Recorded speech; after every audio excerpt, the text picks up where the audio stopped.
Doctor care homeopathy అన్ని బ్రాంచ్ల్లో free consultation మరియు 25% అన్ని మందులపైన గొప్ప డిస్కౌంట్. 2023 ఎన్నికల్లో తనదైన ముద్ర వేసుకున్నారు కాటిపల్లి వెంకట రమణారెడ్డి.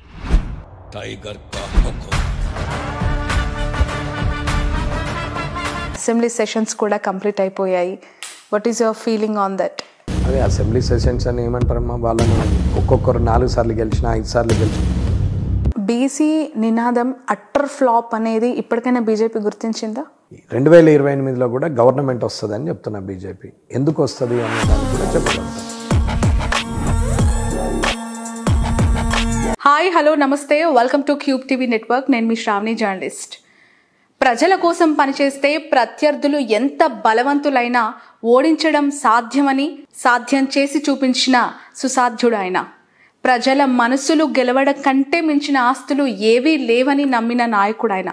అటు కేసీఆర్ని ఇటు రేవంత్ రెడ్డిని ఓడగొట్టి జాయింట్ కిల్లర్గా ఈ 2023 ఎన్నికల్లో తనదైన ముద్ర వేసుకున్నారు కాటిపల్లి వెంకట రమణారెడ్డి. ఈరోజు మన గెస్ట్. కామారెడ్డిలో ఆయన చేయబోతున్న అభివృద్ధి, ఆయన ప్రజలకి ఏ విధంగా తన పరిపాలన అందించబోతున్నారు, ఇలాంటి విషయాలన్నీ కూడా అడిగి తెలుసుకుందాం. వెంకట రమణారెడ్డి గారు, నమస్తే. అద్భుతమైన పంచెకట్టు, నిండైన రూపం, కాషాయ కండువ, చూడముచ్చటగా ఉన్నారు ఫ్రేమ్లో మీరు. అసలు ఏంటి పంచకట్టు? ఏంటి, చాలా అరుదుగా ఉంటారు నాయకులు. గతంలో రాజశేఖర్ రెడ్డి గారిని చూసాం, తర్వాత ఆయన అడుగుజాడలో నడుస్తున్న మల్లు భట్టి విక్రమార్క గారిని చూస్తున్నాను, తర్వాత నాకు కనిపించింది ఇలా పంచలో మీరు మాత్రమే. ఏమి లేదమ్మా, ధోతి అనేది ఉందాగా కనపడుతుంది, కొంచెం గౌరవంగా ఉంటుంది అనేది ఒక ఆలోచన. పాయింట్ షర్ట్లో కామన్గా సిటీ అట్మాస్ఫియరే కనపడుతుంది తప్ప కొంచెం హోమ్లీ అట్మాస్ఫియర్ కనిపించడం అనేది నాకు చిన్నప్పటి నుంచి ఆలోచన. పండగలకి ఎప్పుడైనా దసరాకి, ఉగాదికి ధోతి కట్టుకునే అలవాటు. సరే, వయసు ఒక 50 దాటిన తర్వాత కట్టుకోవచ్చులే అని అనుకున్నాం. ఇది ఎలక్షన్ కన్నా 3 నెలల ముందు డిసైడ్ చేశాం. ఓకే, అంటే ఇంచుమించు కేసీఆర్ గారు అనౌన్స్ అయిన తర్వాత బ్రాండ్ ఇమేజ్ కోసం ఒక ప్రయత్నం చేశాం, సపరేట్ కనపడాలి అనేది. సో అంతకుముందేమో ఒక ఆలోచన ఉండే, తర్వాత సడన్గా కేసీఆర్ గారు వచ్చిన తర్వాత అనౌన్స్మెంట్ అవుతుంటే ఒక 1.5 month ముందు 2 months అట్లా, సరే ఒక ఐడెంటిఫికేషన్ ఉండాలా, ఒక బ్రాండ్ ఇమేజ్ ఉండాలా, ఒక లుక్ కనపడాలా, ఏం చేస్తే కనపడుతుంది అనేది ఒక ఆలోచన ఉండే. At the same time dhoti అంటే ఇంట్రెస్ట్ కాబట్టి ధోతి కట్టుకోవడమే కరెక్ట్గా ఉంటుందేమో అని చెప్పేసి అప్పుడు ఆలోచించుకొని ప్రోగ్రామ్కి ఫస్ట్ టైం వెళ్ళాం. ఓకే. సో మనది మనం అద్దంలో చూసుకున్న ఉందతనము, ఏజ్ అంతా కనపడుతుంటుంది, చాలా గ్రాండ్ లుక్ ఉన్నది, బాగుందిలే అని చెప్పి అట్లా పోయాం. కొంచెం ధోతిని చూస్తే ఊర్లలో పంచకట్టుతో చూస్తే ఓన్ చేసుకునే అవకాశం ఉంటుంది, పెద్దరికంగా ఉంటుంది. ఇంట్లో మనవాడు అనుకుంటారు, ఏదైనా సమస్య చెప్పినా కానీ అది బాధ్యతగా ఉన్నట్టు అనిపిస్తుంది. సో ఆ ఫీల్ జనంలోంచి వస్తుందని ఎక్స్పెక్ట్ చేసాం, అదే ఫీల్ రియాక్ట్ అయింది. ఓకే, అంతేనా? రాజశేఖర్ రెడ్డి గారు అడుగుజాడల్లో ఆయన, రాజశేఖర్ రెడ్డి గారు ఆయన అభిమానిగా, నాకు కూడా అప్పుడు ఆయన ఉన్నప్పుడు ఒక లీడర్గా అట్లా లెజెండరీ లీడర్షిప్ ఉండాలి. అట్లా అంత స్మైల్ కానీ, హావభావం కానీ, బాడీ కానీ, కూర్చుండే పద్ధతి, మాట్లాడే పద్ధతి, సాయం చేయాలనే గుణం, అవన్నీ కూడా చూసాం. సరే, కొన్ని నెగిటివ్స్ ఉంటాయి ప్రతి మనిషికి, కొన్ని పాజిటివ్స్ ఉంటాయి. పాజిటివ్స్ అన్నిట్లో నాకు నచ్చినాయి ఇవన్నీ కాబట్టి ఆ ఆలోచన కూడా ఉండే. సరే, ఏజ్ అప్పుడు జిల్లా పరిషత్ చైర్మన్ అప్పుడు 37 years, అంత చిన్న ఏజ్లో ధోతి కట్టుకోవడం అనేది బాగుండదేమో అని అనుకున్నాము. దాంతో మేబీ ఆయన ఉందాతనాన్ని చూసి కూడా ఇన్స్పైర్ అయినాం. ఎక్కువగా ఏమి ఇన్స్పైర్ అయ్యారండి? జిల్లా పరిషత్ చైర్మన్గా రాష్ట్ర రాజకీయాల్ని చాలా దగ్గరగా చూసారు. ఆయన హయాం నుంచి మీ రాజకీయ ప్రస్థానం అలా కంటిన్యూ అవుతూ ఉంది. అఫ్కోర్స్ మీ సక్సెస్ అనేది ఇప్పుడు కామారెడ్డిలో చూస్తున్నా కూడా మీ రాజకీయ జీవితం, ట్రావెలింగ్ అనేది దఫాలుగా కొనసాగుతూనే వస్తుంది కదా. What makes you more inspired by YSR? అంటే మా నాన్నగారు కూడా సమితి ప్రెసిడెంట్ అమ్మ. ఆయన కూడా 25 సంవత్సరాలు ఆయన మొత్తం ధోతే కట్టేవారు, ధోతి జుబ్బానే వేసేవారు. ఆయన మంచితనము, పబ్లిక్లో రియాక్షను, ఎక్కడ వెళ్ళినా ఆయన పేరు చెప్తే ఇచ్చే గౌరవం చూసిన తర్వాత మాటకుండే విలువ, మనిషికుండే విలువ అర్థమైంది. దెన్ నెక్స్ట్ ఎన్టీ రామారావు గారు, నా ఏజ్ 13, 14 ఉన్నప్పుడు ఆయన ఎన్టీ రామారావు గారు ముఖ్యమంత్రి అయ్యారు. సరే, ఆయన అప్పుడు ఇచ్చినటువంటి స్కీములు కానీ అవన్నీ కానీ బాగానే అనిపించింది. ఏది ఫ్రీ లేదు, అట్లని ఏది కూడా సామాన్య జనానికి అందుబాటులో లేకుండా పోలేదు, అన్నీ సామాన్య జనానికి అందుబాటులో వచ్చాయి. దెన్ నెక్స్ట్ రాజకీయాలకు రావడానికి రాజశేఖర రెడ్డి కారణం. సరే ఆయన చూసి ఇన్స్పైర్ అయ్యి వచ్చాము. 2004లో ఆయన ముఖ్యమంత్రి అయిన తర్వాత 2006లో నేను జడ్పీటీసీ అయ్యాము. తర్వాత జిల్లా పరిషత్ చైర్మన్ అయ్యాము. ఆయన 9లో చనిపోయాడు. సో ఆయనతో ఉన్న ఆ 4-5 ఏళ్ళు ట్రావెల్లో కూడా ఆయన ఐడియాలజీ, పూరెస్ట్ పూర్కి ఎట్లయితే మోడీ గారి ఆలోచన ఉందో ఆ పూరెస్ట్ పూర్కి లాభం జరగాలి, లేనివాడికి మంచి జరగాలి అనే ఒక ఆలోచన ఉండేది ఆయనకు. సరే రాజకీయంగా తను పూర్తిగా నెరవేర్చుకునే పరిస్థితిలో రచ్చబండ కార్యక్రమం పెట్టి ఆయన చనిపోవడం జరిగింది. సరే ఆ తర్వాత రాజకీయాల్లో కొంచెం ఇబ్బంది అయింది. నేను సెట్ బ్యాక్ అయ్యాను. తిరిగి 18లో మళ్ళీ బీజేపీలో జాయిన్ అయ్యాను. జిల్లా పరిషత్ చైర్మన్గా చేసినప్పుడు నాన్ కరప్షన్ రాజకీయాలు ఉండాలి, మందు మద్యం లేని రాజకీయం, మద్యము డబ్బు పంచని రాజకీయం కావాలి, లేనివాడు కూడా నీతిమంతుడు, చదువుకున్న వ్యక్తి, డబ్బు లేనివాడు, ఈ ముగ్గురు రాజకీయాల్లోకి రావాలి. కానీ ఎంతసేపు డబ్బే పరమాదిగా ఖద్దరు బట్టలంటేనే క్యాల్కులేషన్స్ అనే పరిస్థితి నుంచి మారాలనేది ఒక ఆలోచన ఉండే. తీవ్రంగా పెరుగుతూ వచ్చింది. సరే అప్పుడున్న పరిస్థితుల్లో చేయలేకపోయాం. కానీ జిల్లా పరిషత్ చైర్మన్గా ₹1 లేకుండా పంచాయతీరాజ్ ట్రాన్స్ఫర్ చేశాం. 8,600 మంది టీచర్లు ట్రాన్స్ఫర్ చేశాం. ఇల్లీగల్ శాండ్ క్వారీస్ని సీజ్ చేశాం. ఇల్లీగల్గా ఎంఆర్పి కాకుండా ఇల్లీగల్గా మందు అమ్ముతుంటే వాటిని కూడా సీజ్ చేయించి ఎంఆర్పి రేట్లకి అమ్మాలని సీజ్ చేసాం. ఇవన్నీ కూడా మెమరబుల్ థింగ్స్. అంటే ప్రజల్లో కూడా మంచివాడనే పేరు తీసుకొచ్చుకున్నాం, నాన్ కరప్షన్ అనే పేరు తీసుకొచ్చుకున్నాం. సరే సమయం అనుకూలించలేదు. కాన్సెప్ట్ ఎక్స్ప్రెస్ చేయాలి, ఎక్స్పోజర్ రావాలి, జనంలోకి వెళ్ళాలంటే నా శక్తి సరిపోలేదు అప్పుడు. సరే అలాగే ప్రయత్నం చేస్తూ వచ్చాం. ఈ లోపల ఎన్నో మార్పులు వచ్చేసినాయి. సరే తెలంగాణ వచ్చేసింది. తర్వాత ఓపెన్ టు స్కై కరప్షన్ మొదలుపెట్టారు. అది అలాగే ఉంది. డబ్బు లేని రాజకీయమే లేదు, డబ్బు ఉంటే అన్నీ ఉన్నాయి అనే కాడికి తీసుకొచ్చారు. ఈ 20 కోట్లు, 30 కోట్లు, 50 కోట్లు, 100 కోట్లు, 200 కోట్లు, అది ఏందో అర్థం కానుకున్నా ఇది ఇతర బాబు ఏమో పైసలా ఏంటి అన్నట్టు తయారు చేశారు. సరే ఏది జరిగినా బట్ మీ ధైర్యం ఏంటి? కాన్సెప్ట్ మాత్రం మార్చుకోదలుచుకోలేదు. సో జనం నమ్మితే కాందంటూ ఏమీ లేదు అనేది ఒక ఆలోచన. జనం నమ్మితే కోసం అడ్డదారులు దొక్కే నాయకులు, గెలుపు కోసం గెలిపే పరమావధిగా ఇబ్బడి ముబ్బడిగా డబ్బు కట్టలు పంచే నేతలు కళ్ళ ముందు కనిపిస్తూ ఉన్నప్పుడు ₹1 పంచకుండా, మందు సీసా ఇవ్వకుండా గెలుస్తాను అనే ధీమా ఎప్పుడు కలిగింది? నాకు డే 1 నుంచి అంటే వర్క్ చేస్తే గెలుస్తాము, 5 ఏళ్ళు సర్వీస్ చేస్తే ఖచ్చితంగా జనంలో ఉంటే గెలుస్తాం అనేది నేను మొదటి నుంచి అనేమాట. కానీ నాకు ఆ ప్లాట్ఫామ్ కానీ ఆ వర్క్ చేసే పొజిషన్ కానీ ఎక్కడ కనపడలేదు. కాంగ్రెస్లో కుదరలేదు. సరే నాన్ కరప్టెడ్ ఉండి కాంట్రవర్షియల్లో వచ్చినాం. షబీర్ అలీ గారు, డి శ్రీనివాస్ గారు, సురేష్ రెడ్డి గారు వీళ్ళందరూ కూడా పెద్ద పెద్దోళ్ళు ఉండే. అప్పటికే కాంట్రవర్సీ మొదలైంది. కాంగ్రెస్లోకి వెళ్ళి నేను వైఎస్ఆర్సీపీ పోవడం, తిరిగి బ్యాక్ కావడం, వాళ్ళు ఒప్పుకోలేదు. ఇవన్నీ ప్రాబ్లమ్స్ అయినాయి. సరే వాట్ ఎవర్ ఇట్ ఈస్, ఏది జరిగినా మంచిగా జరుగుతుంది, భగవంతుడు ఎప్పుడు ఇవ్వాలనో ఇస్తాడు, మన ప్రయత్నంలో మాత్రం తప్పు ఉండకూడదు అనేది ఒక ఆలోచన. ఎథిక్స్ మోరల్స్ని దాటి ఏ పని చేయొద్దు అనేది ఒక ఆలోచన. అట్లాగే 2018లో బీజేపీ అవకాశం ఇచ్చింది. సో కామారెడ్డిలో పోటీ చేసే అవకాశం ఇచ్చింది. అప్పుడు నాకు కూడా తెలుసు డిపాజిట్ రాదు నాకు అని. కానీ 2023లో నేను గెలవాలి అంటే ఇవాళ నుంచే పని చేయాలనుకున్నాం. ఆ ఎలక్షన్ కూడా ప్లాన్లో ఒక ప్రథమ స్టెప్గా, మొదటి అడుగుగా ఇంట్రడక్షన్ ప్రోగ్రామ్ లాగా ఇంటింటికి తిరిగాం. అంటే కామారెడ్డిలో ఉన్న 70,000 హౌస్ హోల్డ్స్ని దగ్గర రెంటెడ్తో కలిపితే 1,00,000 చిల్లర ఉంటే అన్నిటికీ ఇంటింటికి పోయాం. ప్రతిదానికి, ప్రతి ఒక్కరి ఇంటి ముందు. ఎన్ని రౌండ్స్ చేశారు 5 ఏళ్లలో? నేను ఒకటేసారి కంటిన్యూగా 18లో 2-3 months అట్లా తిరిగాం. 18లో ఎలక్షన్ డిసెంబర్లో అయిపోయింది. అప్పటికే నవయోబేరి అవన్నీ ప్రోగ్రామ్ చేసాం. హిందూ పండుగలకి వినాయకునికి లడ్డు ఇవ్వడము, అమ్మవారికి చీరలు ఇవ్వడము, కొత్త ట్రెండ్ స్టార్ట్ చేసాం. అందరూ రంజాన్కు ఇఫ్తార్ ఇస్తారు తప్ప తెలుగు పండుగలకు ఏం చేయరు. సో న్యూ ట్రెండ్ క్రియేట్ చేస్తూ ఒక ల్యాండ్ మార్క్ అంటే ఒక ఐడియా అంటే ఒక విజన్ పబ్లిక్ అంతా మరి చూసే ప్రోగ్రాంలు చేస్తూ వచ్చాం. బట్ స్పాన్ 5-6 నెలల్లో చేసేది కాదు. 5-6 నెలల్లో గెలవాలని ఆలోచించడం కూడా అత్యాశ, తప్పు కూడా 2018లో. సో 2023కు నాకు చాలా టైం ఉంది, గ్రేస్ టైం కూడా ఉంది. ఇంకా 3 ఏళ్ళు సరిపోతుంది అనుకున్న దగ్గర 5.5 ఏళ్ళు ఉంది చేస్తూ పోయాము. సో ఈ ఎలక్షన్ టైం 3 నెలలు కూడా దానికే వాడుకున్నాం. Okay. Then next cadre strength, ఆ తర్వాత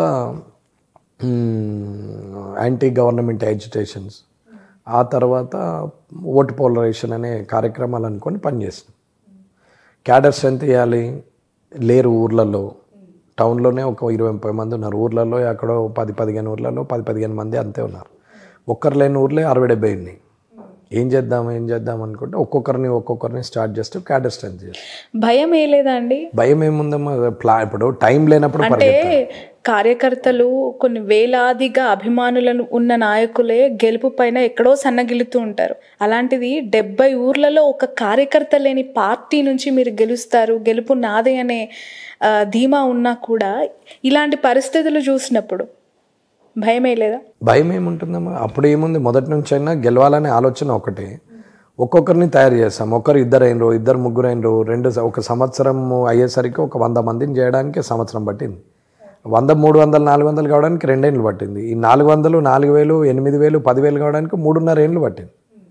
స్టార్ట్ కావడం కష్టం, కానీ స్టార్ట్ అయినాక కాగదు. కానీ ఏదైనా ఒకటి ఏంటంటే, కార్యకర్త అనే వ్యక్తి అంత ఫ్రెషర్నే చూసాం, ఎస్టాబ్లిష్డ్ ఎగ్జిస్టెడ్ చూడలేదు. నాన్ కరప్టెడే చూసినాం. తన కష్టం మీద, తన పెట్రోల్ మీద పార్టీకి పనిచేసే వాళ్ళని వెతుక్కున్నాం. రాత్రి దావత్ ఇస్తే పొద్దున 1000 మంది ఉంటారు, దాంట్లో ఏం లేదు. నైట్ పార్టీ ఇచ్చేసి మీటింగ్ అంటే పార్టీలు ఇస్తే రోజు మనం ఏం దాంతో 3 ఏళ్ళు కష్టపడాల్సిన అవసరం లేదు.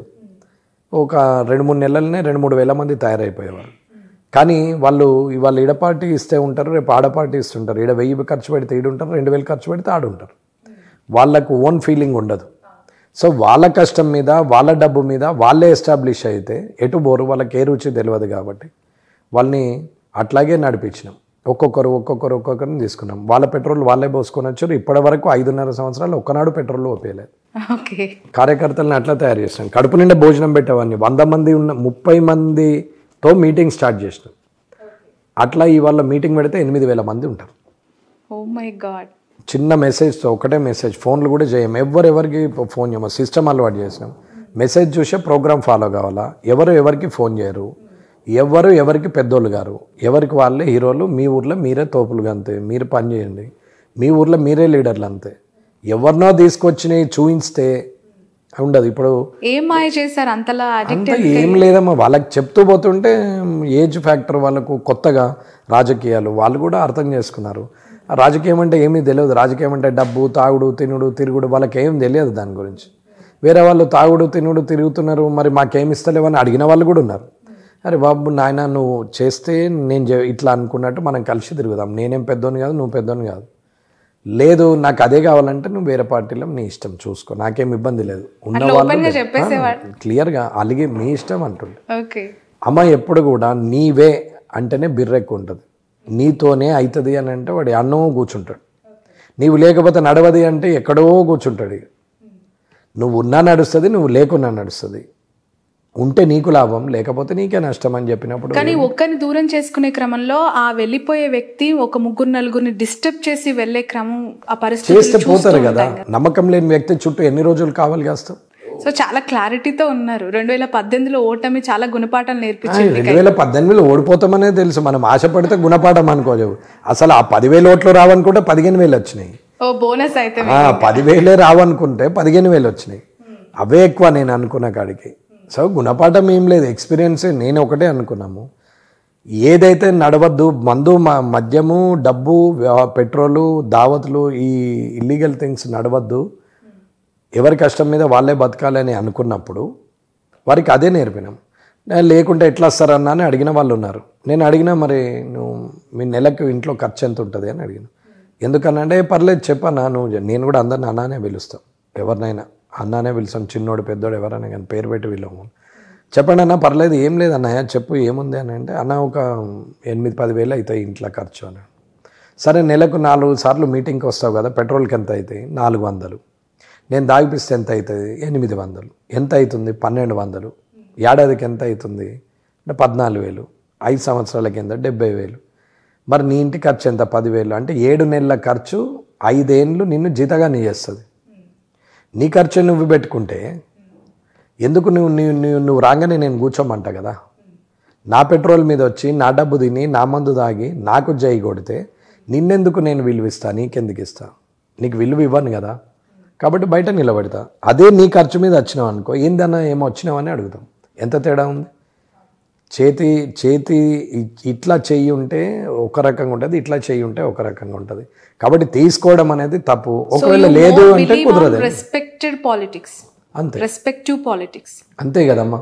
బట్ మీతో పోటీ చేసి మీతో పాటు కొనసాగుతున్న చాలామంది ఎమ్మెల్యేలు కొన్ని వందల కోట్ల రూపాయలు ఖర్చు పెట్టుకొని మీరు ఏదైతే వద్దు అనుకున్నారో మద్యం, డబ్బు పంపకాలు అవే నమ్ముకొని గెలిచిన వాళ్ళు ఉన్నారు. వాళ్ళని చూస్తే ఇప్పుడు ఏమనిపిస్తుంది? అమ్మ, వాళ్ళు గెలిచారని వాళ్ళు అనుకుంటున్నారు. ఎదుటోడు అసమర్థుడై వాళ్ళు గెలిచారని నేను అనుకుంటున్నాను. గెలుపుకు రెండు రకాలు, ఒకటి తన సమర్థత లేదా అవతలోని అసమర్థత. అవతలోని అసమర్థతను కూడా తన సమర్థతగా అనుకుంటే అది పెద్ద గొప్ప విషయం ఏం కాదు. రెండోది, 5 సంవత్సరాలుగా కార్యకర్తను ఎప్పుడు నౌకర్గా చూసినా నువ్వు ఎలక్షన్ టైంలో డబ్బు పడేసి అతని మైమరిపించుకుంటా పాతది మర్చిపోతాడు. ఇప్పుడు లక్షిస్తే మళ్ళీ తిరుగుతాడు. రోజు పెంట కన్నా ఒకసారి పేమెంట్ నయమని అనుకుంటే ఎవరేం చేయలేం దానికి.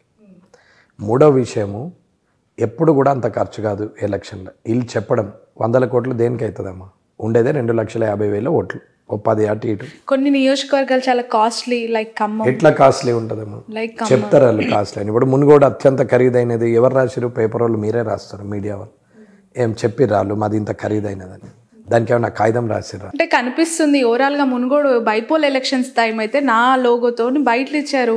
పువ్వు గుర్తోళ్ళు 6,000 ఇచ్చారు, కారు గుర్తోళ్ళు 2,000 ఇచ్చారు, హస్తం గుర్తోళ్ళు 500 ఇచ్చి నమస్కారం పెట్టినని చెప్పారు. మరి చెప్పారు కదా, ఎంతమంది చెప్పారు అట్లా? 2,50,000 మంది చెప్పలేదు కదా. ఓకే, 2,000 మంది చెప్పొచ్చు, 5,000 మంది చెప్పొచ్చు. They are not representative for all voters కదా. వీళ్ళేమన్నా వాళ్ళ రిప్రజెంటేటివ్సా? ఒక కంపెనీ నుంచి ఒక వ్యక్తి వచ్చి స్టేట్మెంట్ ఇస్తే అది కంపెనీ స్టేట్మెంట్. ఒక పార్టీ నుంచి ఒక అధికార ప్రతినిధి వచ్చి ఒక స్టేట్మెంట్ ఇస్తే అది పార్టీ స్టేట్మెంట్.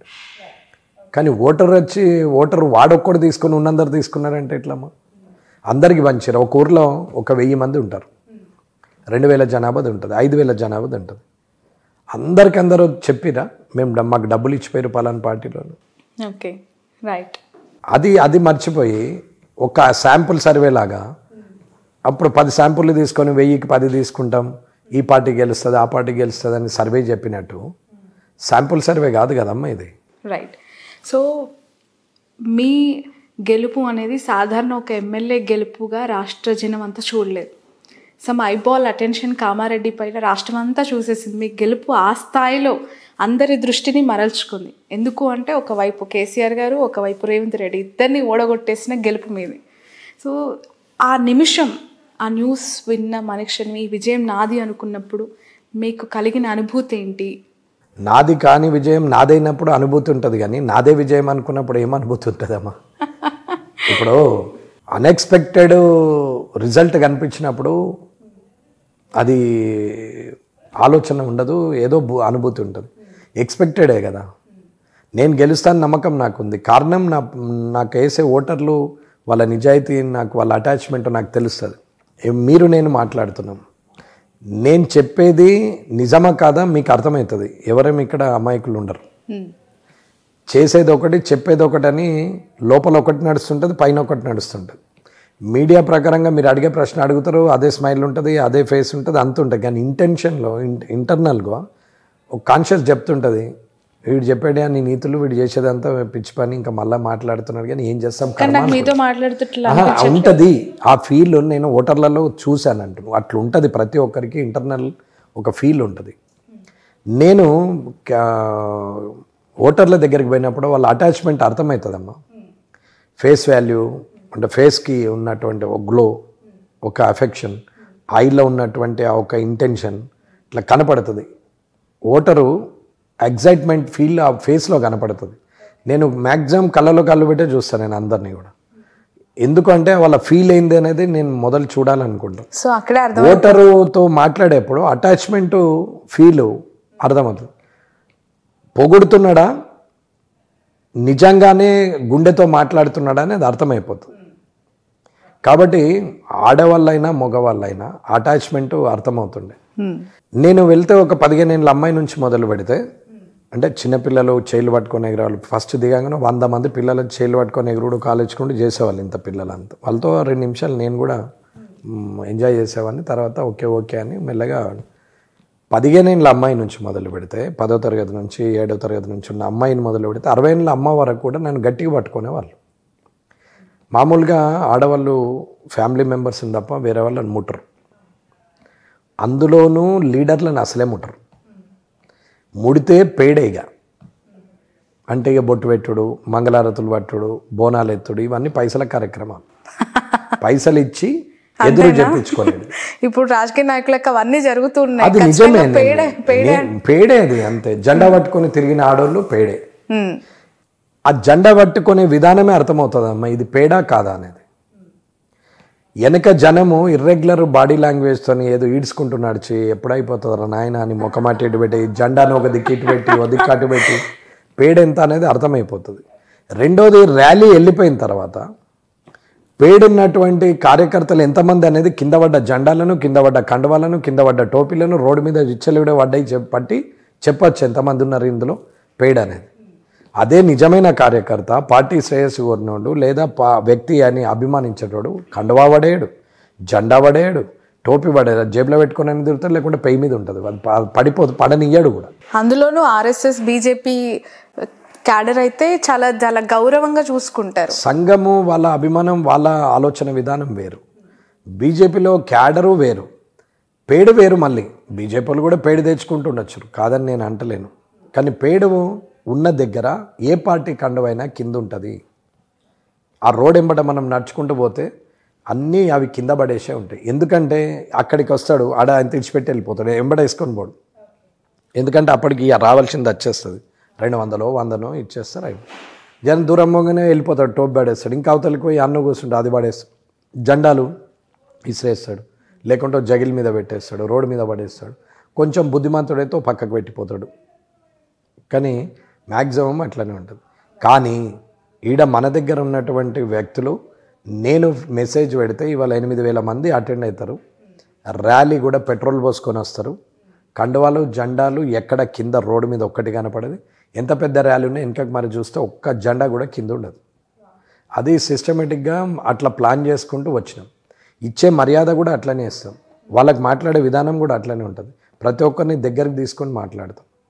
నేను ఇది చెయ్యి ఊపుకుంటూ పోయి వెనక నుండి వచ్చి డయస్ ఎక్కి చెయ్యి ఊపి మళ్ళీ బండి ఎక్కి వెళ్ళిపోయే రకం కాదు. నేను అందరికన్నా ముందు వస్తా, అందరితో ఉంటా, అందరిని పంపించినాక వెళ్ళిపోతాను.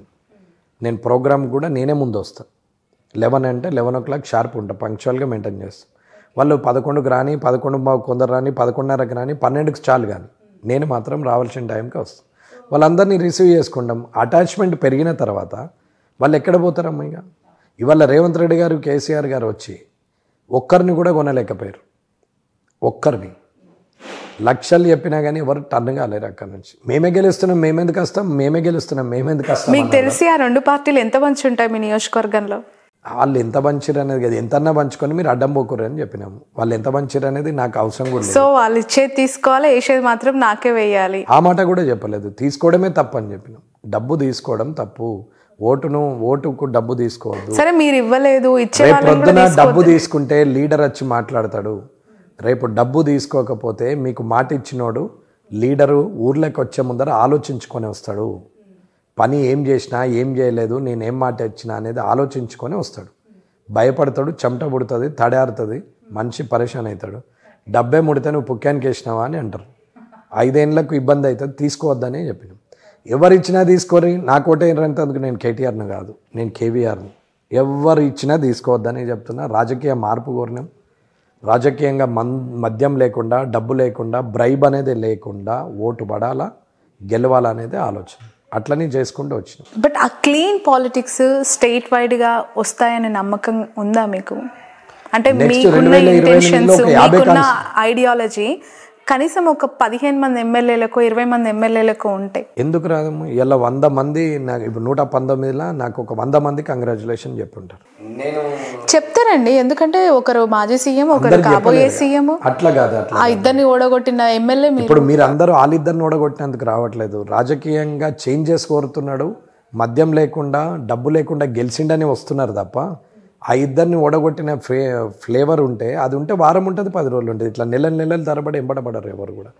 అంటే జనమైనా, అదర్ కాన్స్టిట్యున్సీలైనా, వేరే రాష్ట్రం వాళ్ళైనా, మీడియా అయినా కామన్ అయిపోవాలి ఇప్పటికీ. బట్ నాకు ఈ ఎంటైర్ మీ ఎలక్షన్ సినారియోలో ముస్లిమ్స్ కూడా మీకు ఓటు వేసి గెలిపించారు అనేది చాలా ఇంట్రెస్టింగ్ అనిపించింది.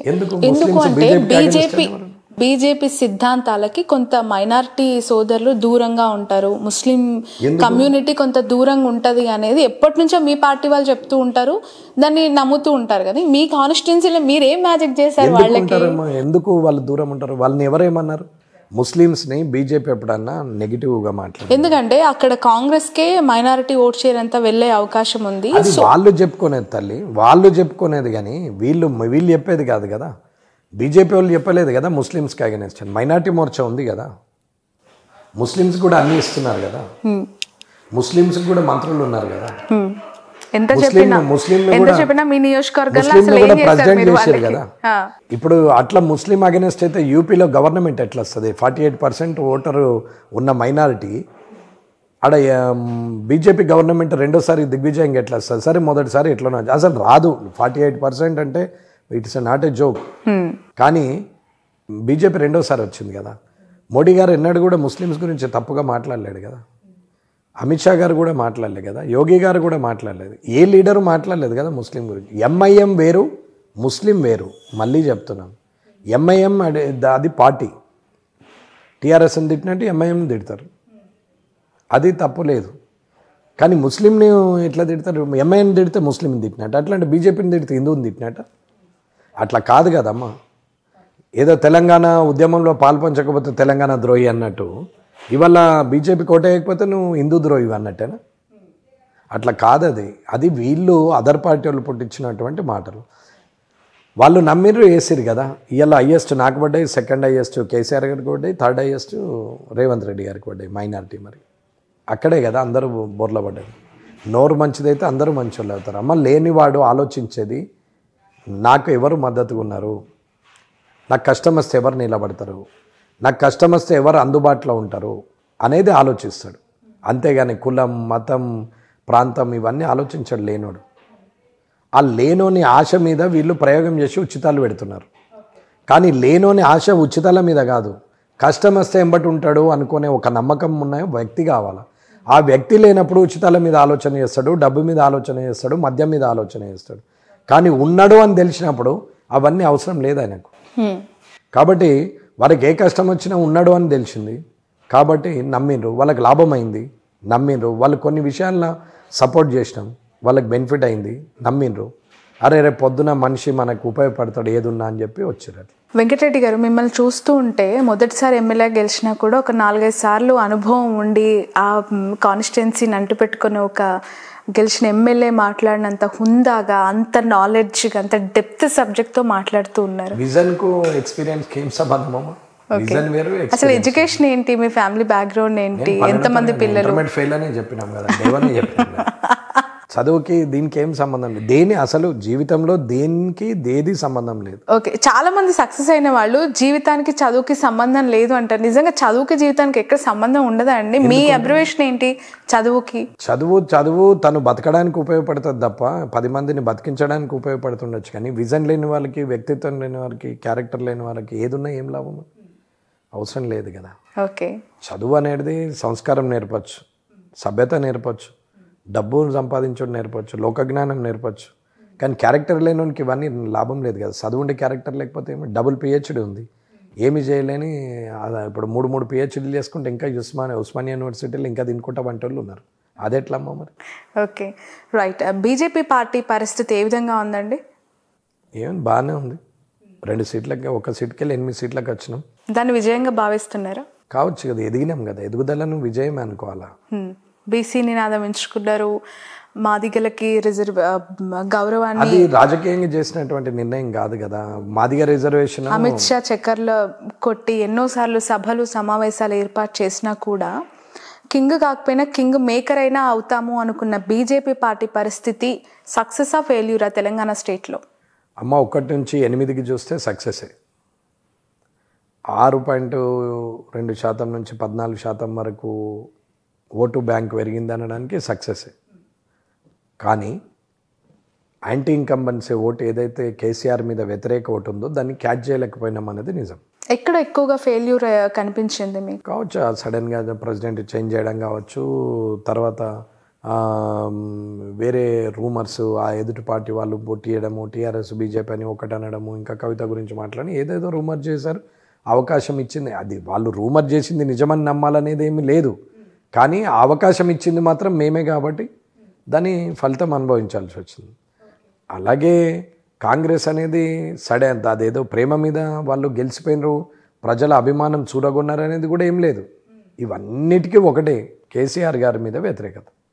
బీజేపీ పార్టీ రాష్ట్రంలో ఈ పరిస్థితికి రావడానికి 2 కారణాలు విశ్లేషించుకుంటే దాంతో మీరు దేనికి ఏకీభవిస్తారు? ఒకటి, బండి సంజయ్ అధ్యక్షుడిగా మార్ప, బీజేపీ బీఆర్ఎస్ 2 ఫ్రెండ్లీ పార్టీస్ అని చెప్పటంలో సక్సెస్ అయ్యి మీకు ఈ పరిస్థితి వచ్చిందంటారా? మన సమర్థతని ఎదుటి సమర్థతగా అనుకోవడం వల్ల అయితేనేమో వాళ్ళ పుకార్ని, ఎందుకంటే మీరు సంజయ్ గారి మార్పుని కోట్ చేశారు ఇందాక, అందుకని క్వశ్చన్. సంజయ్ గారు సడన్గా మార్చడం వల్ల, కిషన్ రెడ్డి గారు సడన్గా రావడం వల్ల 6 నెలల్లో మైనస్ అంటారు కదా. మైనస్ అదే వీళ్ళ బీజేపీకి అని కాదమ్మా, ఎవరికైనా మైనస్, అది ఏ పార్టీకైనా మైనస్. ఒక ఎలక్షన్ 2-3 నెలలు ఉందనంగా, 6 నెలలు ఉందనంగా మనం ఆ చేంజెస్ చేస్తే రీసెటిల్ కావడానికి, జనం మైండ్ ట్యూన్ కావడానికి చాలా టైం తీసుకుంది. కానీ ఆ ప్రెసిడెంట్ మార్పు తర్వాతే 1 నుంచి 8 సీట్లు బీజేపీ సక్సెస్ అని చెప్పడంలో మీరు ఇప్పుడు ఎలా చూస్తారు? ప్రెసిడెంట్ మారిన తర్వాత ఆ విజయం వచ్చింది కావచ్చు, 1 నుంచి 8 సీట్లు వచ్చినాయి కాబట్టి ఎదిగినామని అనుకుంటున్నాం. ఒకవేళ అది తప్పు అయి జరిగింది, సంజయ్ గారిని మార్చడమే తప్పు జరిగింది, లేకుంటే 20-30 సీట్లు ఉండొచ్చు అని ఊహాగానాలు కూడా ఉండొచ్చు, దాంట్లో ఏం లేదు. కానీ ప్రాక్టికల్ ఆలోచిస్తే మన తప్పులు మనకు శిక్ష వేసిందనే నేను అంటున్నా. ఇవాళ తెలంగాణలో ప్రత్యామ్నాయం బీజేపీ అనుకునే పరిస్థితి నుంచి బీజేపీ టీఆర్ఎస్ మిత్రపక్షం అనే రూమర్కు అంకితమైపోయే పరిస్థితికి అవతల వ్యక్తి తేవడం వల్ల సక్సెస్ వాళ్ళు కావచ్చు, వాళ్ళకు అవకాశం ఇచ్చినందుకు మేము ఫెయిల్ కావచ్చు. కానీ ఎక్కడైనా ఏమైనా, ఏ పార్టీ అయినా, ఎవరైనా సరే ఆ 2 నెలలు 3 నెలల ముందు, 6 నెలల ముందు చేంజెస్ అవుతాయి. ఇంట్లో ఒక 5గురం ఉంటేనే పెత్తనం మార్పిడి జరిగితే, హౌస్ మెయింటెనెన్స్ మార్పిడి జరిగితేనే చాలా చేంజెస్ వస్తాయి. 5గురి మధ్యనే వాళ్ళకు తెలవాలంటే కనీసం 1-10 రోజులు పడుతుంది, మైండ్ సెట్ తెలవాలంటే. ఆ మెయింటెనెన్స్ అడ్జస్ట్ కావాలంటే కూడా టైం పడుతుంది. అటువంటిది ఒక పెద్ద పార్టీ అప్పటికప్పుడు అన్నీ సెటిల్ కావాలంటే కాదు, సమయం కూడా సహకరించలేదు. అదే ఒక 2 ఏళ్ల ముందు, సంవత్సరం ముందు చేసుంటే అది వేరుంటుండే, దాని రిజల్ట్ కూడా వేరుంటాయి. కాబట్టి మార్చడం వల్లనే నష్టమైంది అనే కన్నా వ్యతిరేకత ఓటును మా దిక్కు మలుపుకోలేకపోవడం అది మా అసమర్థత అని చెప్తున్నాను నేను, అంతే. రైట్. దాదాపు 1 నెల రోజులు కావస్తుంది మీరు ఎమ్మెల్యేగా ప్రమాణ స్వీకారం చేసి. ఎలా ఉన్నది ఈ ఫస్ట్ జర్నీ? ఇయర్ ఎండ్లో ఫస్ట్ జర్నీ అనే చెప్పాలి మీకు గెలుపు తర్వాత. మొదటి అసెంబ్లీ సెషన్స్ కూడా కంప్లీట్ అయిపోయాయి. What is your feeling on that? అవి అసెంబ్లీ సెషన్స్ అని ఏమంటారమ్మా, వాళ్ళు దొంగలు చిప్ప చేతులు పెట్టిరని వీళ్ళు ప్రూవ్ చేయడానికి ఈ పార్టీ ప్రయత్నం చేసింది. తప్పుడు విధానం, దొంగ హామీలు ఇచ్చి ఎక్కిర్రు అని చెప్పేసి వాళ్ళు ఉర్రడమే తప్ప ఎవరు తప్పును వాళ్ళు మాత్రం తెలుసుకునే ప్రయత్నం ఏం చేయట్లేదు. సందులో సడమి అన్నట్టు ఇందులో ఎంఐఎం వాళ్ళు మాట్లాడు, ఎవరు ఏది మాట్లాడినా అసెంబ్లీలో హుందాతనం అయితే లేదు. ఒక్కొక్కరు 4 సార్లు గెలిచినా, 5 సార్లు గెలిచిన నీతులు చెప్పడానికి పరిమితమే తప్ప వ్యవహార శైలిలో మాత్రం మార్పు రాలేదు. ఏదున్నా గౌరవం ఇచ్చిపుచ్చుకోవాలా, మాట్లాడే విధానంలో సక్రమంగా ఉండాలా, హుందాతనం ఉండాలా, ఆధారాలతోని బట్టి మాట్లాడాలనే ఆలోచన కూడా లేదు. ఒకరు మాట్లాడితే 3 వెనక నుంచి కూసో ఒర్రకు కూసో అని అంటే కనీసము క్లాస్ రూమ్లో ఒక భయం ఉంటుంది, క్లాస్ రూమ్లో కనీసం భయం ఉంటుంది. ఇక్కడ ఆ భయం లేదు, ఈ భయం లేదు. అంటే స్పీకర్ గారు బెత్తం పట్టుకొని ఎవడు మాట్లాడితే వాడు తప్పు మాట్లాడితే కొట్టాలన్నట్టు, అప్పుడు వీళ్ళు సెటిల్ అవుతారు. అంటే ఒక ఎల్కేజీ పిల్లల కన్నా వాళ్ళు అసెంబ్లీని చూస్తే అసహించుకుంటారు. ఇది మా క్లాస్ ఏముంది, చాలా డిసిప్లిన్డ్గా, వీళ్ళేంటి ఇంత ఇర్రెగ్యులర్ ఉన్నారు. అసెంబ్లీ సెషన్స్ చూస్తూ ఉన్నప్పుడు అది బీఆర్ఎస్ వర్సెస్ కాంగ్రెస్ గానే ఉంది, కానీ ఎక్కడ కూడా బీజేపీ తమ ఉనికిని చాటుకునే ప్రయత్నం చేయట్లేదు అనేది కామన్ పీపుల్ నుంచి వస్తున్న పాయింట్. బీజేపీ ఉనికిని చాటి చెప్పడానికి బీజేపీ ఏమని చెప్పమంటారు? ఇప్పుడు అంటే వాళ్ళు చేస్తుంది తప్పు, వీళ్ళు చేసింది రైట్ అని ఎంఐఎం ఎంతో కొంత ప్రస్తావిస్తుంది, వాళ్ళు సపోర్ట్ చేసే దగ్గర చేస్తుంది, అపోజ్ చేసే దగ్గర చేస్తుంది. ఎంఐఎం కు టైం ఇస్తారు కానీ బీజేపీకి టైం ఇయ్యారు కదా వీళ్ళు. ఏమన్నా అంటే 8 మంది ఉన్నారు, 5 నిమిషాలు అంటారు. 5 నిమిషాలు ఏం మాట్లాడతారు, ఏం ప్రజెంట్ చేస్తారు, ఏం చెప్తారు? కానీ కాటిపల్లికి 1 నిమిషం ఇచ్చినా చాలు పాయింట్లు. కానీ నేను తీసుకునే టైంలో తీసుకుందామని తీసుకోలేదమ్మా సమయం, నేను కావాలనే తీసుకోలేదు. నేను మాట్లాడాలని అనుకుంటే నేను మాట్లాడిన రోజు అసెంబ్లీలో యావత్తు ఐఏఎస్లు, ఐపీఎస్లు, మేధావులు, జర్నలిస్టులు, తెలంగాణ కావాలని కోరుకున్నటువంటి వ్యక్తులు, ప్రస్తుత రాజకీయ నాయకులు, రాబోయే యువతరం అందరూ కూడా నేను మాట్లాడే దాని మీద ఆలోచనలో పడాలా, ఆ ఆలోచించేటట్టే మాట్లాడదామని సమయం తీసుకున్నాం. అది బడ్జెట్ సెషన్లో మాట్లాడతాం. సో ప్రిపేర్ అవుతున్నారనమాట. దాన్ని ప్రిపేర్ కావాల్సిన అవసరం లేదమ్మా. సబ్జెక్ట్ అంతా ఉంది ఆల్రెడీ. అయితే చూస్తున్నాము ఎవరైంది ఏందని కొత్తగా వచ్చినాం. ఏమి తెలియని దగ్గర ఎక్స్ట్రాల్ చేసే కన్నా ఎలా ఉండబోతుంది మీ స్పీచ్? అంటే ఆ క్యూరియస్ ని కల్పిస్తున్నారు మాకు. ఏముంటదమ్మా, అందరు ఆలోచించే విధంగా ఉంటుంది. అవును కదా మరి తప్పే కదా, మరి మన పాత్ర ఏంది అని ఆలోచించే విధంగా ఉంటుందనే చెప్తున్నాం. ప్రతి ఒక్కరూ తన స్వయంగా అన్వయించుకోవాలా. నేను నా పాత్ర ఈ సమాజం, మరి నేను ఒక ఓటర్గా నా పాత్ర ఏంది ఈ సమాజంలో అనేది ఆలోచించే పరిస్థితికి తీసుకొస్తాను. రైట్. నిన్న అమిత్ షా గారి మీటింగ్ ఎలా కొనసాగింది? What's his reaction? Amit Shah గారి మీటింగ్ జనంలో వచ్చిరు. మనం ఖచ్చితంగా గెలవాలా, ఎంపీ సీట్లు గెలవాలా, ఖచ్చితంగా పనిచేయండి, ఎంపీ సీట్లు గెలుస్తాం, నెక్స్ట్ టైము 303 కాదు ఇండివిజువల్ ఇంకెక్కువ రావాలా మొత్తం దేశం అంతా, మనం మళ్ళీ మూడోసారి అధికారం. ఎన్ని సీట్లకు టార్గెట్ ఇచ్చేసి వెళ్ళారు మీ నాయకుడు? మీకు టార్గెట్ ఏముంది, 10 గెలవాలంటారు. ఆఖరికి ఎంఐఎంను కూడా కొట్టాలని అంటారు. కొట్టచ్చు. ఇద్దరు రేవంత్ రెడ్డి గారిని, కేసీఆర్ గారిని గెలిచినప్పుడు అక్బరుద్దీన్ ఓవైసీ, అది అసదుద్దీన్ ఓవైసీని కూడా గెలిచే అవకాశం వస్తుండొచ్చు. ఏమో ఆ దేవుడు ఏం చెప్పేది ఉందో కదా. అలా ప్రయత్నం చేయడం మానవ లక్షణం. కానీ మనం ఇక అది హైదరాబాద్ మొత్తము అది వాళ్ళే ఉంటారు, వాళ్ళే గెలుస్తారు, అసదుద్దీనే గెలుస్తాడు అని అంటే వదిలేసినట్టే కదా ఆ సీటును. కాన్సన్ట్రేషన్ చేస్తే అది కూడా పనికి వస్తుండొచ్చు. ప్రయత్నం చేద్దాం. కానీ నా మటుకు మాత్రం 10 అయితే ఖచ్చితంగా వస్తాయనేది నా ఆలోచన. 10కి 10 ఖచ్చితంగా గెలుస్తాం. 16లో 2 టీఆర్ఎస్, ఒక 5 కాంగ్రెస్ ఉన్న, 8 నుంచి 10 బీజేపీ, ఒక 4 నుంచి 6 కాంగ్రెస్, ఒక 2 మ్యాక్సిమం లేదా 3 టీఆర్ఎస్ వస్తాయి అనేది నా. కానీ 10 మాకే వస్తాయని కాంగ్రెస్ అంటుంది. ఎవరమైనా 10 నేను అంటలేనమ్మా, 10 కూడా మనకే వస్తాయి మొత్తం అంటున్నాను. అన్ని సీట్లు మనకే వస్తాయి, హైదరాబాద్తో సహా మనకే వస్తుంది అంటున్నా కదా. అనడం ఏముందమ్మా, నేను కూడా అంటున్నా అసదుద్దీన్ కూడా ఓడగొడతామంట. చెప్పడం వేరు, చేయడం వేరు. చెప్పే ముందర దాన్ని స్టాటిస్టిక్స్గా మాట్లాడితే కరెక్ట్గా ఉంటుంది. కానీ అంకెలు లేకుండా సంఖ్యలు లేకుండా మాట్లాడితే ఏమొస్తుంది? ఓకే. కాటిపల్లి గారు, ఎక్కడో మీకు మనసులో కొద్ది అసంతృప్తి ఏదో ఉందని విన్నాను, నిజమేనా? దేనికమ్మా? నాకేమో ఇంతకన్నా పెద్ద విజయం ఏమో. చాలా కంఫర్ట్గా ఉన్నారా బీజేపీ? 100%. నేను ఆశపడితే అసంతృప్తి, ఆశనే లేనప్పుడు ఏం అసంతృప్తి అమ్మా? నేను రాజకీయంలో మీ అసంతృప్తి మీ విజయం తర్వాత స్టార్ట్ అయిందని విన్నాను. లేదమ్మా, నాకేం లేదు. నేను ఎంతసేపు నేను ఏదైతే రోల్ మోడల్ చేద్దాం అనుకుంటున్నానో, ఏదైతే ఉచిత విద్యా వైద్యం ఉందో, ఏదైతే రైతు సేవా కేంద్రం డోర్ సర్వీస్ చేయాలా రైతులకని అంటున్నానో, అది రాష్ట్ర వ్యాప్తంగా కాదు దేశవ్యాప్తంగా ఇవ్వాలనేది నా ఆలోచన. కామారెడ్డి ఫ్రీ కరప్షన్ జోన్గా క్రియేట్ చేయాలి. నియోజకవర్గం ఏది అంటే అవినీతి రహిత నియోజకవర్గం కామారెడ్డి అని అనాల.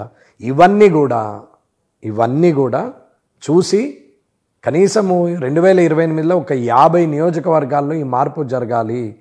లేనివాడు, తెలివి ఉన్నవాడు, డబ్బు లేనివాడు, తెలివి ఉన్నవాడు, డబ్బు లేనివాడు, మంచివాడు, నిజాయితీపరుడు, వీళ్ళు రాజకీయంలోకి రావాలి. బాగా చదువుకున్నటువంటి వ్యక్తులు సాఫ్ట్వేర్ ఇంజనీర్లు కావాలని అలకకపోవడం కాదు, రాజకీయ రంగంలోకి వచ్చి ప్రజలకు మంచి చేయాలనే ఒక ఆలోచన మీద ఉండాలా అనేది నా ఆలోచన.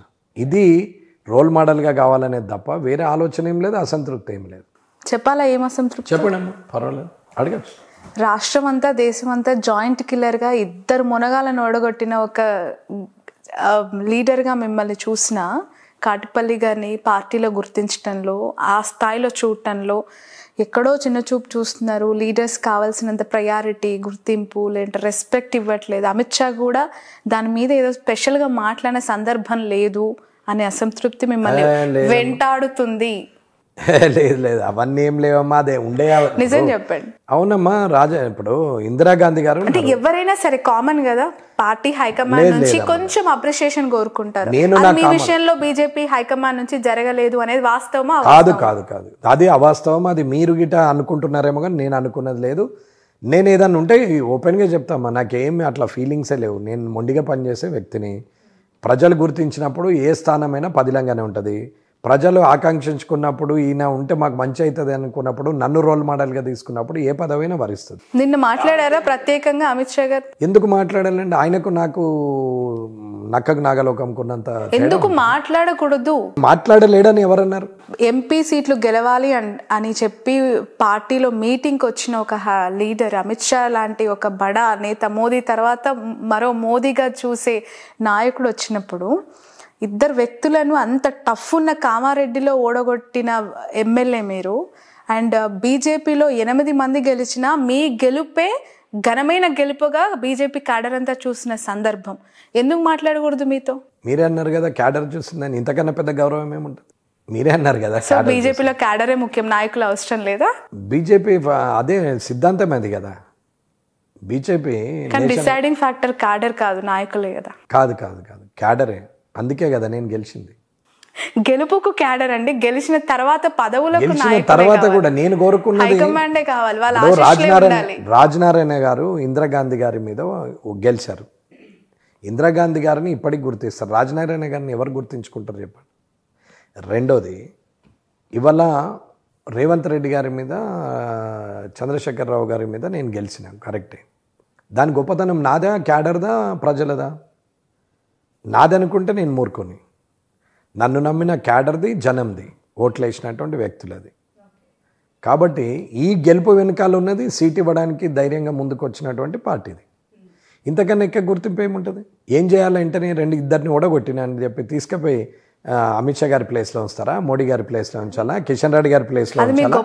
ఎక్కడ ఉంచుతారండి? ఎక్కడ ఉంచాల్సిన అవసరం లేదు. Time will take. ఆలోచించకపోవడం మీ గొప్పతనం.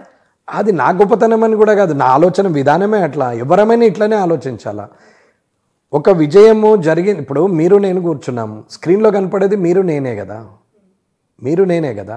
అంటే ఇద్దరమే పని చేస్తున్నాము. ఇక్కడ ఉన్నారు కదా ఇంకా సరౌండ్గా పనిచేసేవాళ్ళు. మరి అందరు టీం వర్కే కదా. ఇది సక్సెస్ అయితే నా సక్సెస్ అంటామా, లేకపోతే ఎక్కువ వ్యూవర్ 1,00,000 మంది చూసిరు అనుకుందాము వన్ డేలో, అప్పుడు ఆ హ్యాపీనెస్ ఎవరితో షేర్ చేస్తారు? ఈ సక్సెస్ టీంతో షేర్ చేస్తారా, లేకపోతే మీరే ఒక్కరే మాట్లాడుకుంటారా? ఏదున్నా టీం వర్క్. అది ఒక ఎక్స్ట్రీమ్ లిమిట్ వరకు మనం ఎక్స్పెక్ట్ చేయాలా. నేను గెలవాలా, పార్టీ టికెట్ ఇవ్వాలా, అంతవరకు ఓకే. ఇద్దరిని వచ్చిర్రు, వాళ్ళిద్దరిని ఓడగొడితే నేను అనుకున్నది 10 రోజుల్లో 10 లక్షల మందికి తెలుస్తుంది. అదే వాళ్ళిద్దరు రాకుండా నేను అక్కడున్నటువంటి వ్యక్తుల మీద నేను గెలిచుంటే నాకు 10 ఏళ్ళు పెట్టేది. ఇప్పుడు ఈ రీచ్కి, ఇప్పుడు ఈ రికగ్నేషన్కు 10 ఏళ్ళు పట్టేది. అంటే నేను ఏదైతే చెయ్యాలనుకుంటున్నానో ఆ పని మద్యం లేకుండా, నోటు లేకుండా ఓట్లు పడే రాజకీయము ఇక్కడనే ఉంది అనేది ఇలా రాష్ట్రం కాదు, దేశం కాదు, తెలుగు వాళ్ళు ఎక్కడెక్కడ ఉంటే అన్ని దేశాలలో కూడా తెలిసింది. ఎక్కడో ఉన్నటువంటి వ్యక్తులు నా నంబర్ వెతుక్కొని నాతో మాట్లాడి బతిలాడుకొని నన్ను పిలుచుకోవాల్సిన అవసరం లేదు. అది మీడియా కావచ్చు, ఆటా కావచ్చు, జీటీఎస్ కావచ్చు, పెద్ద పెద్ద కార్పొరేట్ సంస్థలు కావచ్చు, పెద్ద పెద్ద వాళ్ళు కావచ్చు, ఒకసారి కలుద్దామని చెప్పాల్సిన అవసరం లేదు. అంటే ఇప్పుడు ఇంతకన్నా పెద్ద అచీవ్మెంట్ ఏముంటుందండి? ఇప్పుడు రోడ్డు మీద ఇప్పుడు యశోదని తీసుకుందాము. యశోదలో డాక్టర్లు అపాయింట్మెంట్ కోసం 3 గంటలు కూర్చుంటుంటుంది మా ఫ్యామిలీ దానికోసం. అదే యశోద గ్రూపు నన్ను కన్వకేషన్కి పిలిచింది. ఓకే, మరి ఈ రికగ్నేషన్ ఎవరి వల్ల వచ్చినట్టు? ఈ గుర్తింపు ఎవరి వల్ల వచ్చింది? పార్టీ వలన, నా వలన, కార్యకర్త వలన, జనం వలన? మీ గెలుపుకి ఒక సింగిల్ లైన్ ఆన్సర్ ఇవ్వగలుగుతారా? ఈ గెలుపు బీజేపీ పార్టీదా, మీ వ్యక్తిగత ఇమేజ్ వల్ల గెలిచిందా, క్యాడర్ మీరు నమ్ముకున్న క్యాడర్, మీరు నమ్ముకున్న ప్రజల వల్ల వచ్చిందంటారు? ఇప్పుడు పార్టీ 25% ఉంటుందమ్మా, లీడర్ 25% ఉంటాడు, క్యాడర్ 25% ఉంటుంది, జనం 25% ఉంటారు. అందరికి ఈక్వల్ ఇచ్చేస్తున్నారు. ఈ 4లో సింగిల్ లైన్ లో వ్యక్తిగత ఇమేజా, బీజేపీ పార్టీ, మీ గెలుపుకి కారణం ఏంటి? సరే అమ్మా, నా వ్యక్తిగత ఇమేజ్ అని ఒక నిమిషం చెప్పినామని అనుకుందాం. ఎగ్జాంపుల్ తీసుకుందాం. 15 రోజుల్లో నేను సింబల్ని తీసుకెళ్ళగలుగుతాను ఆ జనం దగ్గరికి. 15 డేస్లో నాకు అలర్ట్ అయిన సింబల్ని ఓ ఇస్తిరి పెట్టనో, చీపురు కట్టనో, లేకుంటే చాటనో ఏదో వచ్చింది అనుకుందాం. ఈ గుర్తు కోటేస్తే రమణారెడ్డి గెలుస్తాడని 15 రోజులలో నేను తీసుకుపోగలుగుతానా? తీసుకుపోలేను కదా. అప్పుడు ఫెయిల్ అవుతామా కాదా? మరి నా వ్యక్తిగతం ఎక్కడ పనిచేసింది? పనిచేయలేనట్టే కదా. అదే పార్టీ ప్లాట్ఫామ్ ఉంది, పువ్వు గుర్తు అందరికి తెలుసు, ఆల్రెడీ రికగ్నైజ్డ్. అంటే మనకు 25% బర్డెన్ తగ్గినట్టే కదా. క్యాండిడేట్ స్ట్రెంగ్త్ నేను 25, ఇంకో 50%, ఇంకో 25% తగ్గినట్టే కదా. క్యాడర్ స్ట్రెంగ్త్ ఉంది, 75% రీచ్ అయినాం కదా. జనం నమ్ముతున్నారు, 100% రీచ్ అవుతాం. ఈ క్యాల్కులేషన్ మర్చిపోయి గెలవగానే నేను ఎక్కడదమ్మా అసలు. నేను అనేవాడు అసలు ఏ కుటుంబంలో నేను అనేది కూడా ఉండదు. నేను ఇల్లు నడుపుతున్నా అంటాడు భర్త, నేను ఇల్లు నడిపిస్తున్నా అంటది భార్య అంటది. ఇల్లు నడిపిస్తున్నా అంటే నేను ఇస్తేనే కదా అని అంటారు, నేను చేస్తేనే కదా అంటారు. కానీ ఇది మన వల్ల నడుస్తుంది. ప్రతి ఒక్కరి కృషి వల్ల నడుస్తుంది. ఇంట్లో పని మనిషి వాళ్ళు, ఇప్పుడు మీరు వర్కింగ్ ఉమెన్, ఇంట్లో పని మనిషి ఉంటుంది.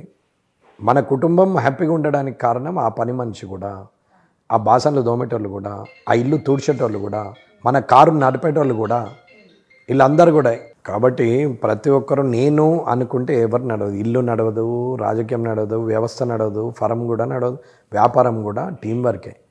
ఇది మర్చిపోయి నేను ఇచ్చిన అంటే ఓళ్ళ ఇంట్లోకి వెళ్ళి ఓళ్ళు ఇస్తలేరు ప్రభుత్వాలు కానీ రాజకీయ నాయకులు కానీ. ప్రజల సొమ్మును ప్రజలకు తిరిగి ఇవ్వడంలో మధ్యవర్తిత్వం చేస్తున్నాం. ఆ మధ్యవర్తిత్వాన్ని కూడా నేను రాజకీయం అనుకోని నేను ఇస్తున్నా, నేను ఇచ్చినా, నేను చేసినా. నువ్వేం చేసినావు? నీ ఎకరమం చేసినావా, నీ అద్దెకరమం చేసినావా, నీ ఇల్లమ్మ చేసినావా, నేను చేసినా అని ఎట్లా అంటారు? ఓకే, మేము చేసినాం, ప్రభుత్వం చేసింది, ప్రజల మన్నలతోని గెలుపొందిన ప్రభుత్వం చేసింది అని చెప్పే లీడర్ ఉంటాడమ్మా అన్నాను. నేను చేసినా అంటాడు, వాని ఇంట్లోకి వెళ్ళి తెచ్చిపెట్టినట్టు. రైట్. ఏంటండి, బీజేపీ పార్టీలో చాలా వర్గాలు ఉన్నాయని వింటూ ఉంటాం కదా, కనిపిస్తూ ఉంటాయి. నేను కూడా ఆ పార్టీ చాలా రోజుల నుంచి చూస్తున్నా కాబట్టి. మీరు ఎవరి వర్గం? కిషన్ రెడ్డి గారి వర్గమా? బీజేపీలో బండి సంజయ్ గారి వర్గమా? కొత్తగా ఇద్దరు పనిచేసి ఇంట్లో సీఎం అభ్యర్థిగా ప్రొజెక్ట్ అయిన ఈటెల గారి వర్గమా? ఎవరన్నారు బీసీసీఎం ఈటెల గారు? మీ పార్టీ చాలా సందర్భాల్లో సీఎం చేస్తామని ప్రకటించినప్పుడు కనిపించిన కొన్ని ఫేసులు బండి సంజయ్ గారు, ఈటెల రాజేందర్ గారు, ధర్మపురి అరవింద్ గారు. అట్లా అంటే మిగతా 3 రాష్ట్రాల్లో కొత్త వాళ్ళు వచ్చారు కదా. నేను తెలంగాణ గురించి మాట్లాడుతున్నా సార్. నేను బీజేపీ నేచర్ చెప్తున్నా, మీరేమో తెలంగాణ అడుగుతున్నారు, నేనేమో బీజేపీ నేచర్ చెప్తున్నా. మొదటిసారి గెలిచిన ఆయన ముఖ్యమంత్రి చేశారు, ఆల్రెడీ 2 సార్లు ముఖ్యమంత్రి అయినా స్పీకర్ చేశారు. కొత్తగా వచ్చిన వాళ్ళందరినీ ముఖ్యమంత్రులను చేసి కూర్చుండబెట్టారు. ఇది బీజేపీ. కాబట్టి ఎవరికి ఏది పర్మనెంట్ కాదు. పర్మనెంట్ అనుకున్న వాళ్ళు బాగుపడరు. ఓకే, సో బీసీ నినాదం అట్టర్ ఫ్లాప్ అనేది ఇప్పటికైనా బీజేపీ గుర్తించిందా? అట్టర్ ఫ్లాప్ అంటే మనం 50 సీట్లు వస్తే సక్సెస్, 50 సీట్లు అంటే 1 నుంచి 8 స్థానాలు మా విజయం అని చెప్పినప్పుడు గెలిచిన 8లో అగ్రవర్ణాల నేతలు ఎక్కువగా ఉన్నారు. ఆ సామాజిక వర్గాల వారిగా చూసుకుంటే ఓడిపోయిన బీసీ నినాదం ఎంచుకున్నప్పుడు ఓడిపోయిన 3 పార్టీ ఫేసెస్ బీసీ నినాదం ముందు పెట్టుకొని నడిచిన నేతలు ఈటెల గారు, బండి సంజయ్ గారు, ధర్మపురి అరవింద్ గారు. వీళ్ళ ఓటమి ఒకవైపు కనిపిస్తుంది. 4 బీసీలు 4 ఓసీలు ఉన్నారమ్మా, అదే అగ్రవర్ణాలు ఏమి ఎక్కువ లేరు అక్కడ. నేను కంపారిజన్ చేస్తూ ఉన్నప్పుడు అసెంబ్లీలో ఫేస్ ఆఫ్ ద వాయిస్గా ఉండబోతున్నారు అని భావించిన పార్టీకి ఎదురు దెబ్బే కదా ఇది. ఈ 3 రాజకీయం అమ్మ, ఏదైనా జరగచ్చు, గెలుపోటములు సహజం. కానీ ఇది రాసుకున్న రాజ్యం కాదు కదా. మనం రాసుకున్న కథలో మనం హీరోలం ఉంటాం, కానీ ప్రజలు రాసే కథల ప్రజలే నిర్ణయాధికారం ఉంటుంది. ప్రజలు ఎవరిని అనుకుంటే వాళ్ళు అవుతారు. ఇది మనం రాసుకున్న కథ కాదు కదా.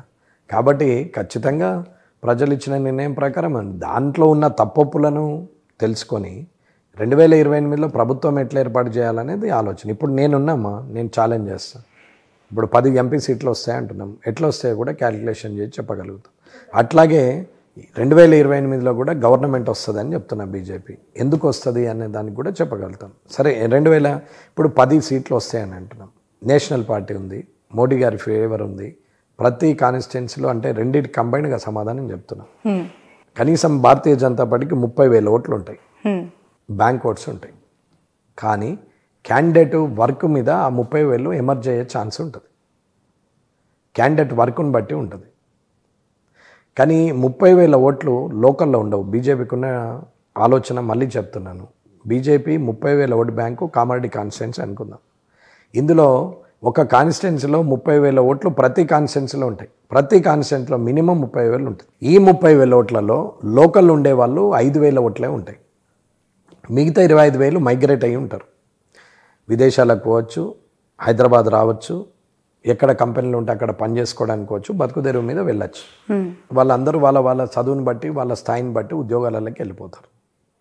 లోకల్లో ఉండే 5,000 మంది ఎవ్వరు కూడా క్యాడర్గా 24/7 వర్క్ చేయడానికి 50 మంది 100 మంది కూడా వెళ్ళారు 5,000.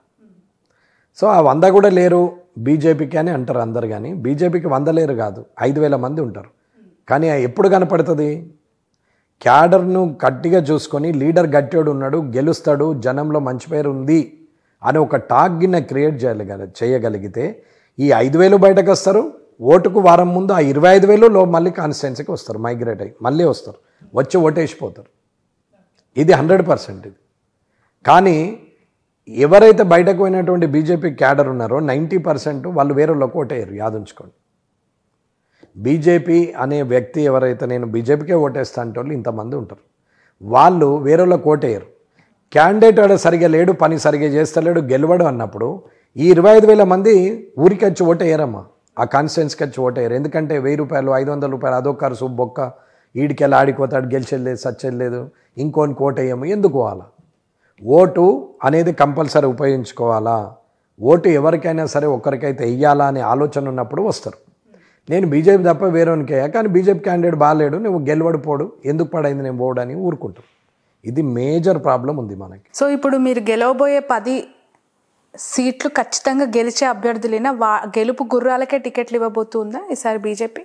ఖచ్చితంగా కదమ్మా, ఎట్టి పరిస్థితుల్లో గెలిచే వాళ్ళకే ఇస్తారు, గెలుస్తారు కూడా, రావడానికి కూడా ఉన్నది. ఇప్పుడు చేవెళ్ళ వస్తుంది, భువనగిరి వచ్చే ఛాన్స్ ఉంటుంది,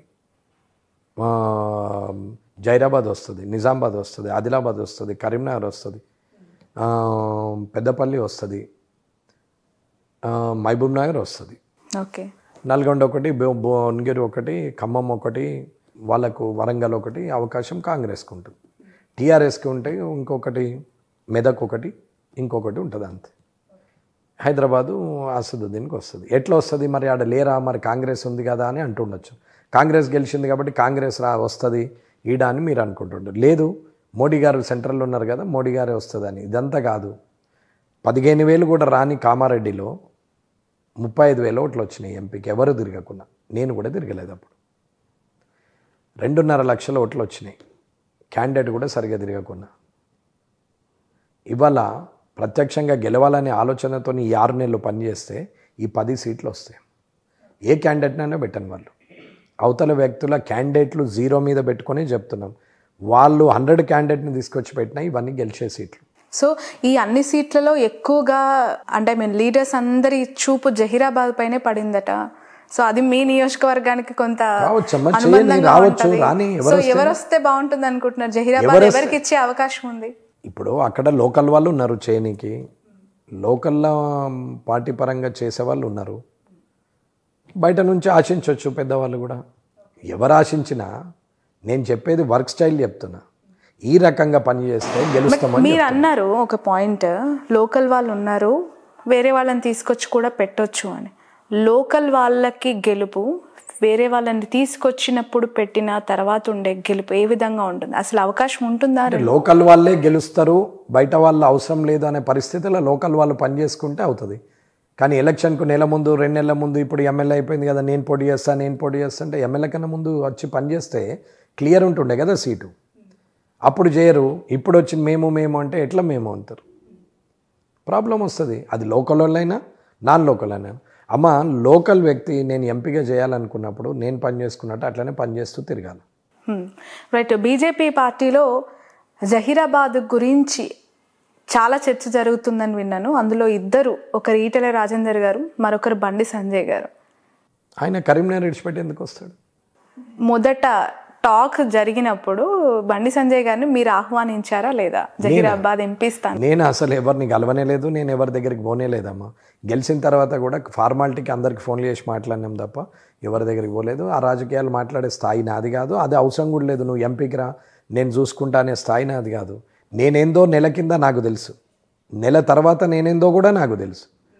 గెలుపుకు ముందు గెలుపుకు తర్వాత 100కు 100 చేంజ్ అయ్యేంత పిచ్చోని కాదు, మూర్ఖుని కాదు, అంత అహంభావిని కాదు. బట్ మీకు చాలా దగ్గరగా ఉంటాయి కదా హుజురాబాద్, అలాగే ఈ మన కరీంనగర్కి సంబంధించి ఈటెల గారు బండి సంజయ్ గారు ఓటమిని ఎలా చూస్తున్నారు, ఎందుకు ఓడిపోయారు అనుకుంటున్నారు అక్కడ ఇద్దరు?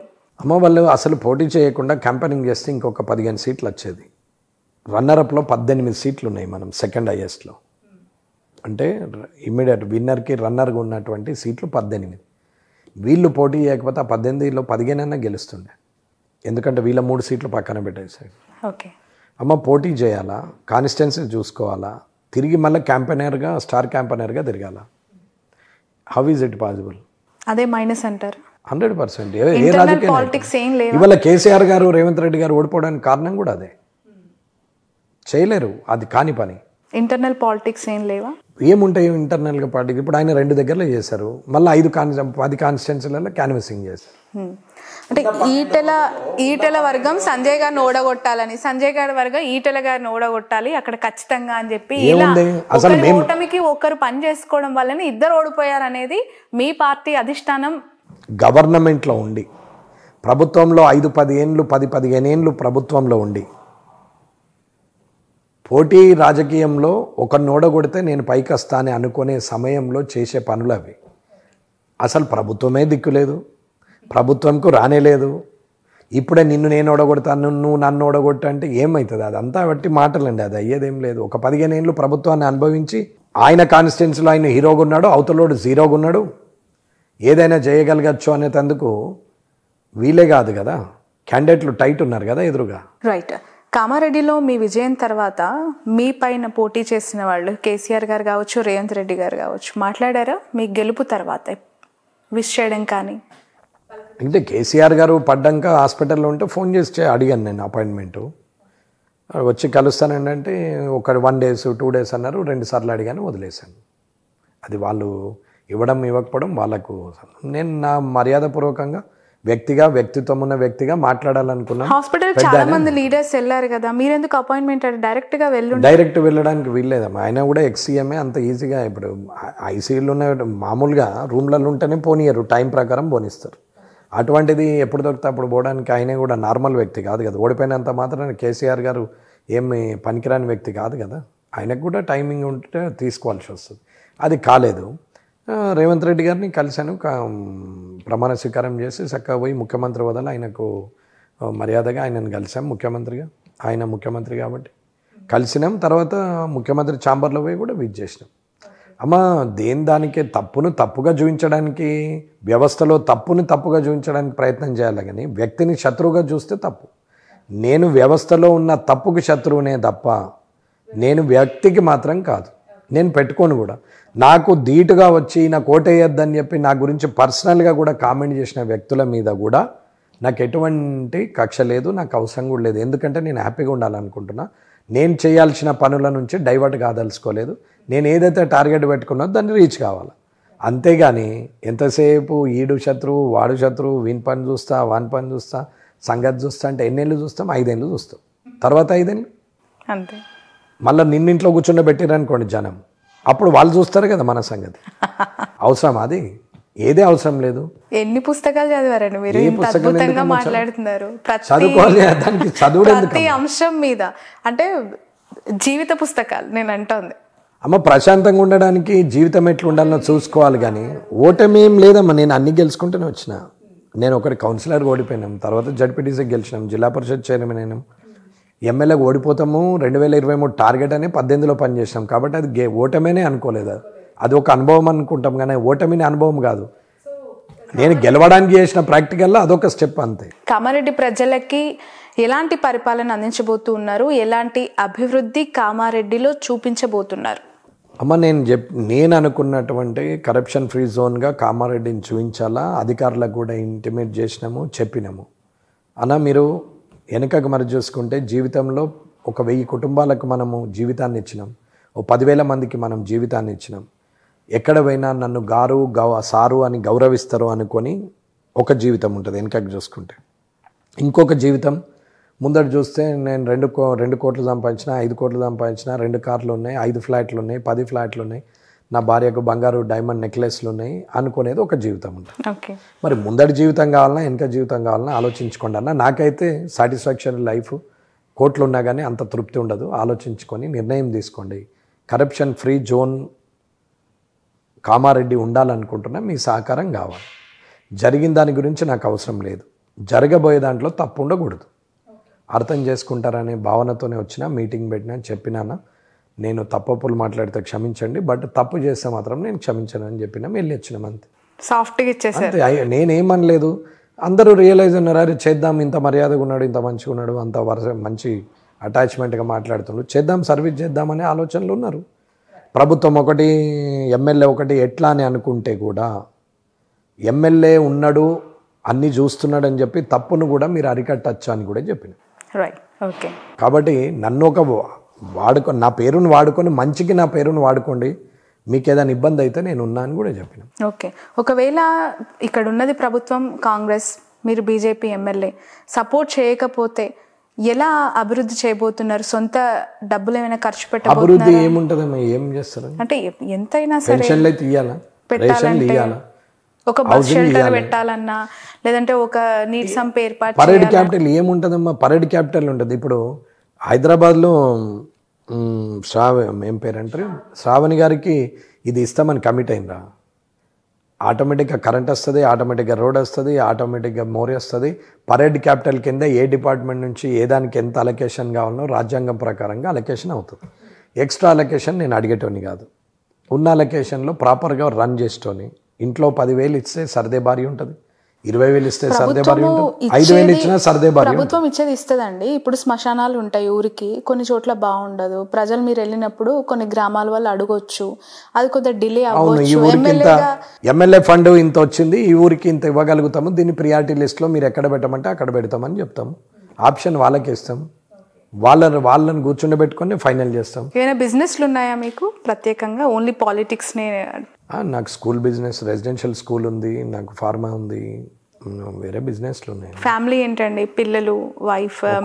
ఒకడే కొడుకు, ఇంటర్మీడియట్ సెకండ్ ఇయర్, ఇప్పుడు అండర్ గ్రాడ్యుయేషన్ కోసం యూఎస్ వెళ్తున్నాడు, ఐఐఎం చేయమని చెప్పాము. నెక్స్ట్ ఏం లేదు అంతే. ఇంకా పాలిటిక్స్లోకి తీసుకొచ్చే ఆలోచన ఏం లేదు, నేను రావడమే మా నాన్నకి ఇష్టం లేదు. అయ్యో, మీ ఫాదర్ పాలిటిక్స్ లో ఉన్నా కూడా ఇష్టం? ఆయన 25 years సమితి ప్రెసిడెంట్ ఆయన. అదే ఎందుకు అలా? కరప్షన్ రాజకీయంలో మనం మెదలం, మనతో కాదు, ఉన్న ఆస్తులు పోతాయి, అమ్ముకోవాల్సిందే తప్ప నువ్వు సంపాదించేది ఏం లేదు, వద్దు అని అన్నాడు అన్నట్టు. సరే పర్వాలేదని వచ్చినాం. అట్లా 2019లో ఓటమి ముందే తెలుసు కాబట్టి ప్రిపేర్ అయిపోయాను, 2023లో గెలుపు నాదే అనుకొని దిగాను అన్నారు కదా, నిజంగా ఒకవేళ ఓడిపోతే నా పరిస్థితి ఏంటి అనే ఆలోచన ఏముంటుందమ్మా? ఏం లేదు, నాకు ₹1 కోటి ఉంటే చాలు, నా కొడుకు సరిపోతాయి అనుకున్నాము, ఇంట్లో మాట్లాడినాము, అంతే లైన్లో ఉంచినాము, అదొక్కటి బ్యాలెన్స్ చేసి మొత్తం ఇన్వెస్ట్ చేసుకుంటా పోయినా సరే సంఘ సేవ చేస్తున్నాము. నా ఆస్తి నా దగ్గర ఉంటేమి, జనం దగ్గర ఉంటేమి, కానీ కన్స్ట్రక్టివ్గా కనిపిస్తుంది కదా అనుకున్నాం. గుళ్ళు, గోపురాలు, సంఘాలు, ఫంక్షన్ హాల్ రూపకంగా కనిపిస్తుంది. ఏ ఊరికైనా నేను రోడ్ వెంబడి వెళ్తే 10-15 మొత్తం నాయే కనిపిస్తుంటాయి. సరిపోతుంది, ఇంకేంది, 100 సంవత్సరాలైనా వెంకటరమణారెడ్డి అంటారు, కానీ ఏమవుతుంది, గెలుపుకు ఓటమికి ఏం తేడా ఉంది, అలా రికగ్నేషన్ సేమ్ కదా. So BJP floor leader next Katipalli Venkataramana Reddy గారేనా? ఎందుకు నేనని ఎందుకు అనుకోవాలి? పార్టీ ఎవరికి ఇవ్వాలనుకుంటే వాళ్ళకి ఇస్తుంది, పర్ఫామ్ ఎవరు చేస్తే వాళ్ళకి ఇస్తారు. అంటే ఆ పొజిషన్ ఎక్స్పెక్ట్ చేసిన వాళ్ళంతా ఇప్పుడు ఓడిపోయి ఉన్నారు కదా.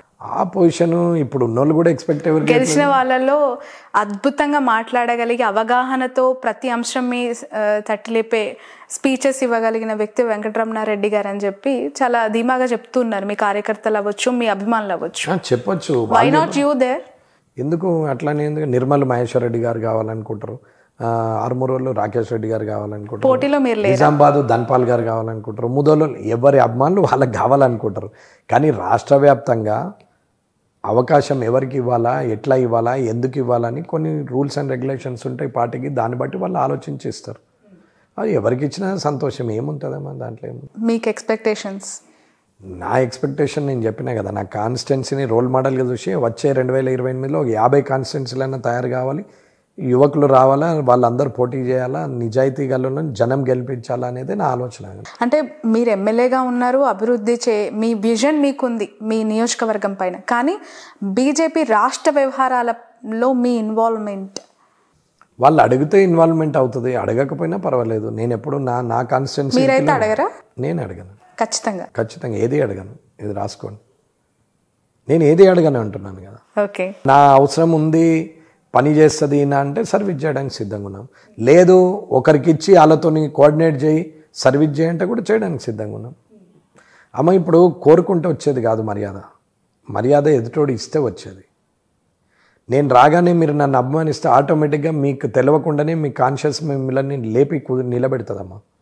కూర్చుందామని మనస్ఫూర్తిగా డిసైడ్ అయి ఉన్నా ఎందుకు లేవాలని రాగానే ఆటోమేటిక్ లేచి నిలబడతాం మనకు తెలియకుండానే. అదే కాన్షియస్.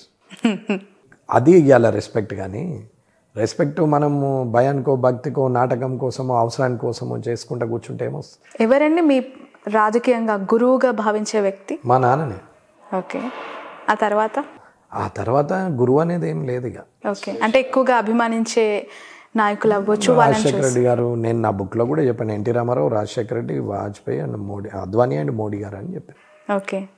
సో మీరు ఇంతకుముందు మాట్లాడారు రాజశేఖర రెడ్డి గారిలో చూసిన కొన్ని క్వాలిటీస్ మోదీ గారిలో నాకు కనిపించాయి అని చెప్పి.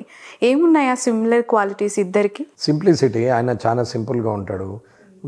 చాలా గ్రాస్ రూట్ లెవెల్లో ఆలోచిస్తారు. ఆయన హుందాగా ఉంటాడు. బట్ రాజకీయంలో చిల్లర వ్యవహారాలు అట్లా చేయడు. కరప్టెడ్ కాదు. దేశం మోటోలో పనిచేస్తున్నాడు. ఇంకేం కావాలా ఆయన గురించి ఆలోచించడానికి? ఓకే. ఎప్పుడు కలవబోతున్నారు కట్పల్లి గారు మోదీ గారిని? ఒకటే సభ మీద కలిసినాం, మాట్లాడినాం. నాకు కంగ్రాట్స్ అన్నాడు, జీత్ కే అన్నాడు, అయిపోయింది. మై ఆప్కు గిఫ్ట్ దేతుం భయ్యా అని చెప్పినాం. అలవాటుతోని అదే గిఫ్ట్ దేతుం అన్నా అని అన్నాం. ఓకే. జబ్బా మీద కొట్టిండి, వెళ్ళిపోయింది, సరిపోయింది అంతే. ఇంకేం మళ్ళీ పర్టికులర్ పోయి కలిసి ఆయనతో కూర్చుండి ఫోటో దిగి ఏం వైరల్ చేసుకున్నాను. అమ్మ సోషల్ మీడియాలో వైరల్ చేయడానికి, ఇంట్లో గోడకు ఫోటో వేసుకోవడానికి ములాఖాతులు అవసరం. కానీ అటాచ్మెంటు, అఫెక్షను, ఐడియా, విజను ఉన్నదనుకోండి అమ్మ, వాళ్ళే పిలుస్తారు కదా. ఓనాడు కాకపోతున్నాడు ఈ ఆద్మీ సే కామ్ అవుతా, ఈ ఆద్మీ అచ్చా com Kare, Ishq Toda responsible they దేంగే అన్నప్పుడు వాళ్ళే పిలుస్తారు. దాంట్లో ఏముందానికి? రైట్. ఇప్పుడు శాసనసభ పక్ష నేతని ఇప్పటి వరకు కూడా బీజేపీ ఎన్నుకోకపోవడం ఎలా చూడాలంటారు? కొన్ని సందర్భాల్లో ఎక్కడో పార్టీ చేస్తున్న పనులే మైనస్ అని అనిపిస్తోందా? ఎందుకు ఆగారనేది నాకు కూడా ఐడియా లేదు. అందరు ఇచ్చేశారు. ఎందుకు ఆగారనేది కూడా ఐడియా లేదు. దాని మీద పెద్ద నేను కూడా ఎప్పుడు కాన్సన్ట్రేట్ చేయలేదు. ఇప్పుడు మీరు అడిగితేనే ఆలోచన వచ్చింది, కానీ నాకు కూడా పెద్ద దాని మీద, ఎందుకంటే దెర్ ఈజ్ నో నెసెసిటీ ఏం లేదు. LP leader of position opposition LOP ఇవ్వకపోతే అక్కడ ఆగేది కూడా ఏం లేదు. మెజారిటీ నిర్ణయాలు తీసుకునే పక్షంగా మనం ఉన్నప్పుడు దానివల్ల నష్టం ఉంటుంది. ఓకే. మనం మెజారిటీ కాదు, మనం నిర్ణయం తీసుకొని నిర్ణయాత్మకమైన పక్షం కాదు మనది. కాబట్టి మెల్లగిద్దాం అనుకోవచ్చు అని నేను అనుకుంటున్నాను. కాబట్టి పెద్ద ఆలోచించలేదు. బట్ ఇస్తారేమో, ఏమన్నా చేస్తారేమో, మళ్ళీ అసెంబ్లీ స్టార్ట్ అయ్యే లోపలే వేస్తారు. సో ఉచిత పథకాలు అనేవి అంత మంచిది కాదు అనే అభిప్రాయం వ్యక్తం చేశారు ఇందాక మీరు మాట్లాడుతూ. ఇప్పుడు కూడా అదే చెప్తాను. మీరు అభిమానించే నాయకుడు జగన్మోహన్ రెడ్డి ఆ పథకాలు ఆయన అభిమానిస్తాను చెప్పలేదమ్మా. నేను రాజశేఖర రెడ్డి గారిని అభిమానిస్తాను. నేను జగన్మోహన్ రెడ్డి గారిని ఎప్పుడూ అభిమానించలేదు. ఆయన నాకు అభిమాని అని కూడా చెప్పలేదు నేను. అంటే ఆయన ఎక్కువగా వాటిని నమ్ముకొని పాలన చేస్తూ ఉన్నారు. అవన్నీ తప్పులమ్మా, అన్ని పనికి ఇప్పుడు 5 ఏళ్ళు అధికారంలో ఉండాలని ప్రయత్నం. అమ్మ మీరు ఇల్లు నడుపుతారు, ఇంట్లో అన్నీ ఉండాలంటారు. అన్నీ ఉండాలంటే 2 లక్షలు కావాలనుకుందాం. మీ జీతం 10,000.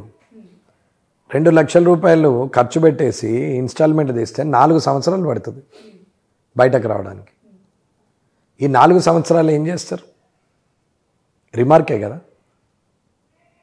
అది కూడా ఆలోచించని రాజకీయం ఏం లాభం అంటున్నా. సో కాంగ్రెస్తో పనిచేశారు అండ్ వైఎస్ఆర్సీపీతో పనిచేశారు. ఏ రాజకీయ నాయకుడైనా తన స్థాయిని మర్చిపోయి లూజ్ టాక్ చేసి తనకు అనవసరమైన ఇష్యూస్లో ఏలు పెట్టి నోటి దూలతో ఉన్నోడు ఎప్పుడు డెవలప్మెంట్ కాడు, కాంట్రవర్సీలో పడతాడు. పార్టీలో ఇన్కంఫర్టబుల్ ఉన్న పార్టీలో అసంతృప్తి అని మాట్లాడతాడు. అసలు నీ స్థాయిని నువ్వు తెలుసుకొని నువ్వు చేయాల్సిన పని ఏందో నువ్వు చేస్తూ నీ లిమిట్ ఏదో తెలుసుకున్నప్పుడు ఆ లిమిటేషన్లోనే ఉన్నప్పుడు ఏం ప్రాబ్లమ్స్ వస్తాయి? ఏ ప్రాబ్లం రాదు. రెండోది, రాజకీయం అంటేనే ఒకడు ముందటి లాగుతాడు, 100 మంది వెనకకి లాగుతారు. వెనకకి లాగుతారని తెలిసి కూడా నువ్వు మళ్ళీ నన్ను లాగుతున్నారంటే దాంట్లో ఏమిందో నాకు అర్థం కాలేదు. ఎట్లాగో ఊరికి పోతున్నామో ఆడ పప్పన్నం ఉంటుంది, మనకేమి వేరేది ఉండదు అని తెలిసినప్పుడు పప్పన్నమే హ్యాపీగా ఫీల్ కావాలి. కానీ తెలిసి ఆడ పప్పన్నం ఉంటుందని తెలిసిపోయి మళ్ళీ ఈడేం వంట చేయలేదు సరిగా, పప్పన్నం ఉంది, కనీసం ఇంకో కూర పెట్టలేరు అంటే ఎవడు అసంతృప్తున్నాడు? వ్యక్తి అసంతృప్తున్నట్టు, పార్టీ కాదు అక్కడ. కాబట్టి రాజకీయంగా మనం చేసే పనిలో మనం తృప్తిగా ఉన్నప్పుడు ఏ పార్ట్ అయినా కంఫర్ట్గానే ఉంటుంది. ఓకే. మనం చేసే పనితోని జనం గుర్తించాలా, జనం ఇచ్చిన గుర్తింపుని పార్టీ గుర్తించే పరిస్థితిలో మనం మెదలాల తప్ప మనం పోగానే పెద్దరాయిడ్లకు ఎదురొచ్చినట్టు ఏదో సినిమాలో చూపెట్టినట్టు బాంబులకు బండ్లు లేచిపోయినట్టు ఫీల్ అయితే నిజ జీవితం వేరు, సినిమా వేరు. చాలా ప్రాక్టికల్గా ఉన్నప్పుడు సమస్య ఎందుకు వస్తుందమ్మా, అసంతృప్తి ఎందుకు వస్తుంది? రాదు. ఫైనల్గా రాబోయే ఎంపీ ఎలక్షన్స్లో మీ పనితీరు ఎలా ఉండబోతోంది towards party and winnowing of the candidates? నేను అన్నాం కదా, పార్టిసిపేషన్ చేయమంటే చేస్తాం, లేదంటే జైరాబాద్ గెలిపించుకుంటామని చెప్తున్నాను. ఖచ్చితంగా అది కూడా రాసుకోండి. ఎవరిని గెలిపిస్తారు? జైరాబాద్లో ఎవరు ఎంపీ ఉన్నా గెలిపిస్తామని. ఎవరన్నా ఉండండి, మీకు వచ్చి ఉంటాయి కదా కొన్ని పేర్లు, మీ లీడర్స్. నా దగ్గరికి ఏమి రావమ్మా. నేను అంటే ఎవరిని అనుకుంటున్నారు? ఇప్పుడు అక్కడ అరుణతార గారు ఉన్నారు, జుక్కల్ నుంచి జిల్లా అధ్యక్షురాలు, ఆమె మొన్న ఓడిపోయింది, ఇప్పుడు ఎంపీ చేయాలనుకుంటుంది, వస్తుండొచ్చు, ఆమె చేస్తా అంటుంది. మురళీధర్ గౌడ్ గారు ఉన్నారు, ఆయన సీనియర్ మోస్ట్, నాకు కావాలంటున్నాడు, కామారెడ్డి ఆయన, మేబీ ఆయనకు రావచ్చు. ఇంకో ఆయన పార్లమెంట్ కన్వీనర్ ఉన్న ఆయన అడుగుతున్నాడు, ఆయనకు రావచ్చు. ఇంకొక వ్యక్తి అడుగుతున్నాడు అని అంటున్నారు. మాకు తెలిసిన వాళ్ళు 4, ఒక 2 ఇన్వెస్ట్ అంటే బిజినెస్ వ్యాపారం చేసిన వాళ్ళు, సంఘం పరంగా చిన్నప్పటి నుంచి సంఘపరంగా ఉన్నోళ్ళు, ఏబీపీ బ్యాక్గ్రౌండ్ ఉన్నోళ్ళు, వ్యాపారంగా మంచి సెటిల్ అయిన వాళ్ళు, 60 ఏళ్ళు ఉన్నాయి, ఇప్పుడు సర్వీస్ చేద్దామనే ఆలోచనలు ఉన్నోళ్ళు ఒక 2 అడుగుతున్నారు. వాళ్ళు రావచ్చు, పార్టీ ఇష్టం. ఇప్పుడు మీరు ఈటల గారు వస్తారని అంటున్నారు, రావచ్చు. రాజాసింగ్ ఈటల గారు అడుగుతున్నారని మీ పార్టీలో చర్చ జరుగుతుందని అడిగాను.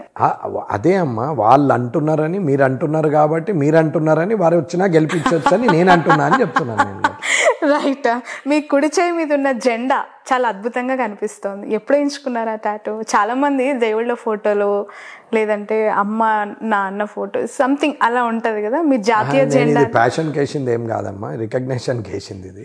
ఓకే. అంటే ఫ్లాగ్, ఇండియన్ ఫ్లాగ్ అంటే ఇష్టం, ఇండియన్ అంటే చాలా గొప్పగా ఫీల్ అయ్యే వ్యక్తిని. ఇంత స్వేచ్ఛగా 24 గంటలు ఏం చేసినా నడిచేది ఒక భారతదేశంలోనే. వేరే దేశంలో ఒక లిమిటేషన్ ఉంటుంది, టైం ఉంటుంది, ఒక ఏరియా ఉంటుంది, అట్లా ఉంటుంది. కానీ ఈడ 24/7 అన్ని పార్కులే, అన్ని క్లబ్లే, ఎక్కడ నిలబడ్డా ఎవరేం అనేవాళ్ళు కాదు. ఇది ఓకే. ఇందులో ఉన్నటువంటి స్వేచ్ఛా జీవితం ఏ కంట్రీలో ఉండదు కాబట్టి. బట్ ఇంత స్వేచ్ఛను వదులుకొని అమెరికాకు వెళ్తున్నారు లక్షల మంది, అక్కడ నివసిస్తూ ఉన్నారు. కావచ్చు, డబ్బు కోసము వాళ్ళకి అక్కడ ఇంట్రెస్ట్ ఉండొచ్చు, ఒక్కొక్కరికి ఒకరి క్రౌడ్ నచ్చకపోవచ్చు. ఇప్పుడు ఒక క్రాసింగ్ మీద విదేశాలలో నిలబడితే 15 నిమిషాలు అయినా కానీ ఒక బండే కనిపిస్తుంది. 4 దిక్కులు అన్ని రెడ్ సిగ్నల్ పడతాయి, ఒక్క బండి ఉండదు, సిగ్నల్ మాత్రం బండి ఉంటుంది. మన దగ్గర ఒక్క సిగ్నల్ పడితే 100 బండ్లు ఆగుతాయి. కాబట్టి నాకు క్రౌడ్ అంటే ఇష్టం ఉండొచ్చు, వాళ్ళకి పొల్యూషన్ అంటే ఇంట్రెస్ట్ లేకుండా. సినిమాలు చూస్తూ ఉంటారా వెంకటరెడ్డి గారు? నాకు ఫస్ట్ ప్యాషనే సినిమా. అవునా? రిలీజ్ అయిన ప్రతి సినిమా చూస్తారా? ప్రతిదీ ఫ్రైడే టు సాటర్డే వరకు కంప్లీట్ చేసేస్తుంది. ఫ్రైడే సాటర్డే 2 రోజులలో కంప్లీట్ అయిపోతుంది. ఓకే. ఎవరు మీ ఫేవరెట్ హీరో? అండ్ అప్పుడు కృష్ణ గారు, ఇప్పుడు నార్మల్గా ఎన్టీ రామారావు, మహేష్ బాబు, అందరు బాగానే, అల్లు అర్జున్, ఒక్కొక్కరి మీద ఒక్కొక్క క్వాలిటీ ఉంటుంది, బాగానే అనిపిస్తుంది. ఇప్పుడున్న లేటెస్ట్ జనరేషన్లో ఏ హీరో ఎక్కువగా ఇష్టం? అట్లనే ఏం లేదమ్మా, ఏ సినిమా బాగుంటే అది చూస్తాము. ఇంతకుముందు హీరో పరంగా సినిమాలు ఉండేది, ఇప్పుడు డైరెక్టరు, కథ, క్వాలిటీ పరంగా సినిమాలు వస్తున్నాయి. కాబట్టి కొన్ని సినిమాలు, మామూలు వ్యక్తి కూడా, కొత్త న్యూ ఎంటర్ప్రైనర్ కూడా సక్సెస్ అయ్యే ఛాన్స్ ఉంది. కాబట్టి సినిమా అతి తక్కువ ఖర్చులో అత్యంత ఆనందంగా ఉండే, ఒక 3 గంటల వరకు ఆనందంగా ఉండేది, వినోదంగా అంటే ఆనందంగా ఉండే వినోదం అదొకటి. వేరే అన్నిట్లలో ఖర్చు ఎక్కువ, అడిక్షన్ అవుతారు. ఇందులో అడిక్షన్ ఉండదు, ఖర్చు ఉండదు, టైం పాస్ అవుతుంది. మోరోవర్ కొంచెం సమాజానికి ఒక ఆలోచన ఇచ్చే సినిమాలు కూడా చాలా ఉన్నాయి, లేవనేం లేదు. కాబట్టి ప్రాక్టికల్గా రియాలిటీస్కి దగ్గర కూడా సినిమాలు ఉన్నాయి. సలార్ చూసారా అయితే? లేదమ్మా, ఈ నడమలో చూడలేదు, ఇంకా ఈ 3-4 నెలల నుంచి సినిమాలు చూడలేదు. ఆ ఓటీటీలో ఆ రోజు 29th నాడు 2 సినిమాలు చూసాము. 30th ఎలక్షన్ కౌంటింగ్ అవుతుండగా ఒకటి ఓటీటీలో చూస్తూ, వాట్సాప్లో మెసేజ్లు చూస్తూ పోయినాం. ఓకే. చూస్తే ఓటీటీ ఇప్పుడు పోయే పరిస్థితి లేదు, ఏడికి పోయినా నా చుట్టూ పబ్లిక్ ఉంటేట్టున్నారు, ఇక పోయే పరిస్థితి లేదు, అయిపోయింది. Okay. So full of occupancy అయిపోతుందా? మీరు ఎక్కడికి వెళ్ళినా సెల్ఫీలు, ఫోటోలు. నిజమే కదమ్మా, అది కోట్లు ఇచ్చినా, 1000 కోట్లు ఇచ్చినా అదృష్టం రాదు. అందరూ ఫోటో దిగుతామని రావడం అనేది నిజంగా అదృష్టం. చాలామంది ఒక్కరు జస్ట్ ఒక ఫోటో అడిగితేనే ఒకసారి, 2 సార్లు, 3 సార్లు తర్వాత వాళ్ళకే కొంత అమ్మో ఇది వద్దు అని చిరాకు పడుతూ ఉంటారు. బట్ మీరు చాలా హ్యాపీగా దాన్ని చాలా హుందాగా రిసీవ్ చేసుకుంటున్నారు మీ మాటల్లో. అదే అదృష్టం అని అంటున్నాం కదమ్మా, మళ్ళీ రాదు కదా. ఒక 10,000 ఇచ్చేసి ఎవరినైనా ఫోటో దిగమని చెప్పండి, ఎందుకని అడగ. అంటే ఇంత ఒదిగి ఉండడం ఎలా సాధ్యమైంది అంటున్నా మీకు. ప్రాక్టికాలిటీకి దగ్గరగా ఉన్నప్పుడు ఒదిగి ఉండడం ఏమన్నా, లేని ఆశలకు పోతే, లేని ఎక్స్పెక్టేషన్స్ పోతే, లేని ఇమాజినేషన్ చేసుకుంటే నేను హీరోని అనుకుంటా. అమ్మ 18-20 ఏళ్ళ వయసులో పిల్లలు ఏం చేస్తారు, అందరూ నన్నే చూస్తారు అనుకుంటారు. మేల్ ఆర్ ఫీమేల్ అసలు చూస్తారు ఎవరన్నా? అది ఎప్పుడు తెలుస్తుంది? మనకు 30 ఏళ్ళ వచ్చాక తెలుస్తుంది. మనల్ని ఎవరు చూడరు, అనవసరంగా మనమే అనుకుంటున్నాం అట్లా. కానీ 20-25 ఏళ్ళ వరకు బండి మీద ఎక్కి ఊకే క్రాఫ్ట్ని ఇట్లా 10 సార్లు మీదకి అనుకొని అటు ఇటు అద్దాలు పెట్టుకొని అటు ఇటు చూస్తూ ఉంటాం మనం. అంటే అబ్బాయిలు అట్లా పోతా ఉంటే అంటే చుట్టూరు అటు ఇటు ఉన్న వాళ్ళంతా నన్నే చూస్తున్నారు. నాకు మేనరికం నా మామయ్య బిడ్డనే. లవ్ మ్యారేజ్ ఏం లేదు, లవ్ చేసేంత టైం కూడా లేదు. కాబట్టి అది ఒక సైకాలజీ అంతే, ఏం లేదు దాంట్లో. Right.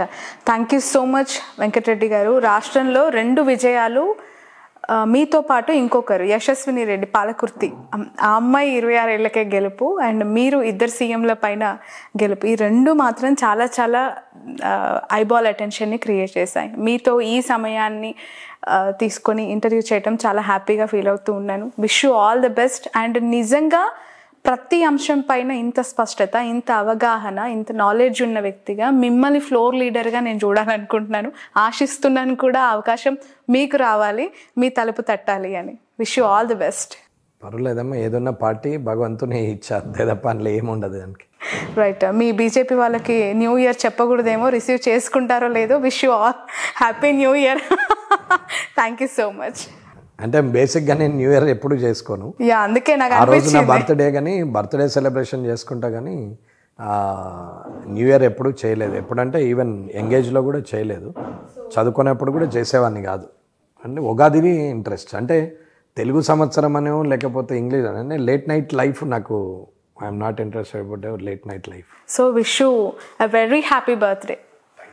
And January 1st me birthday అని ఇప్పుడు మీరు చెప్తే January 1. Yeah, wish you all success అండి. మనస్ఫూర్తిగా ఇలాంటి పుట్టినరోజులు మరెన్నో జరుపుకోవాలి మీరు.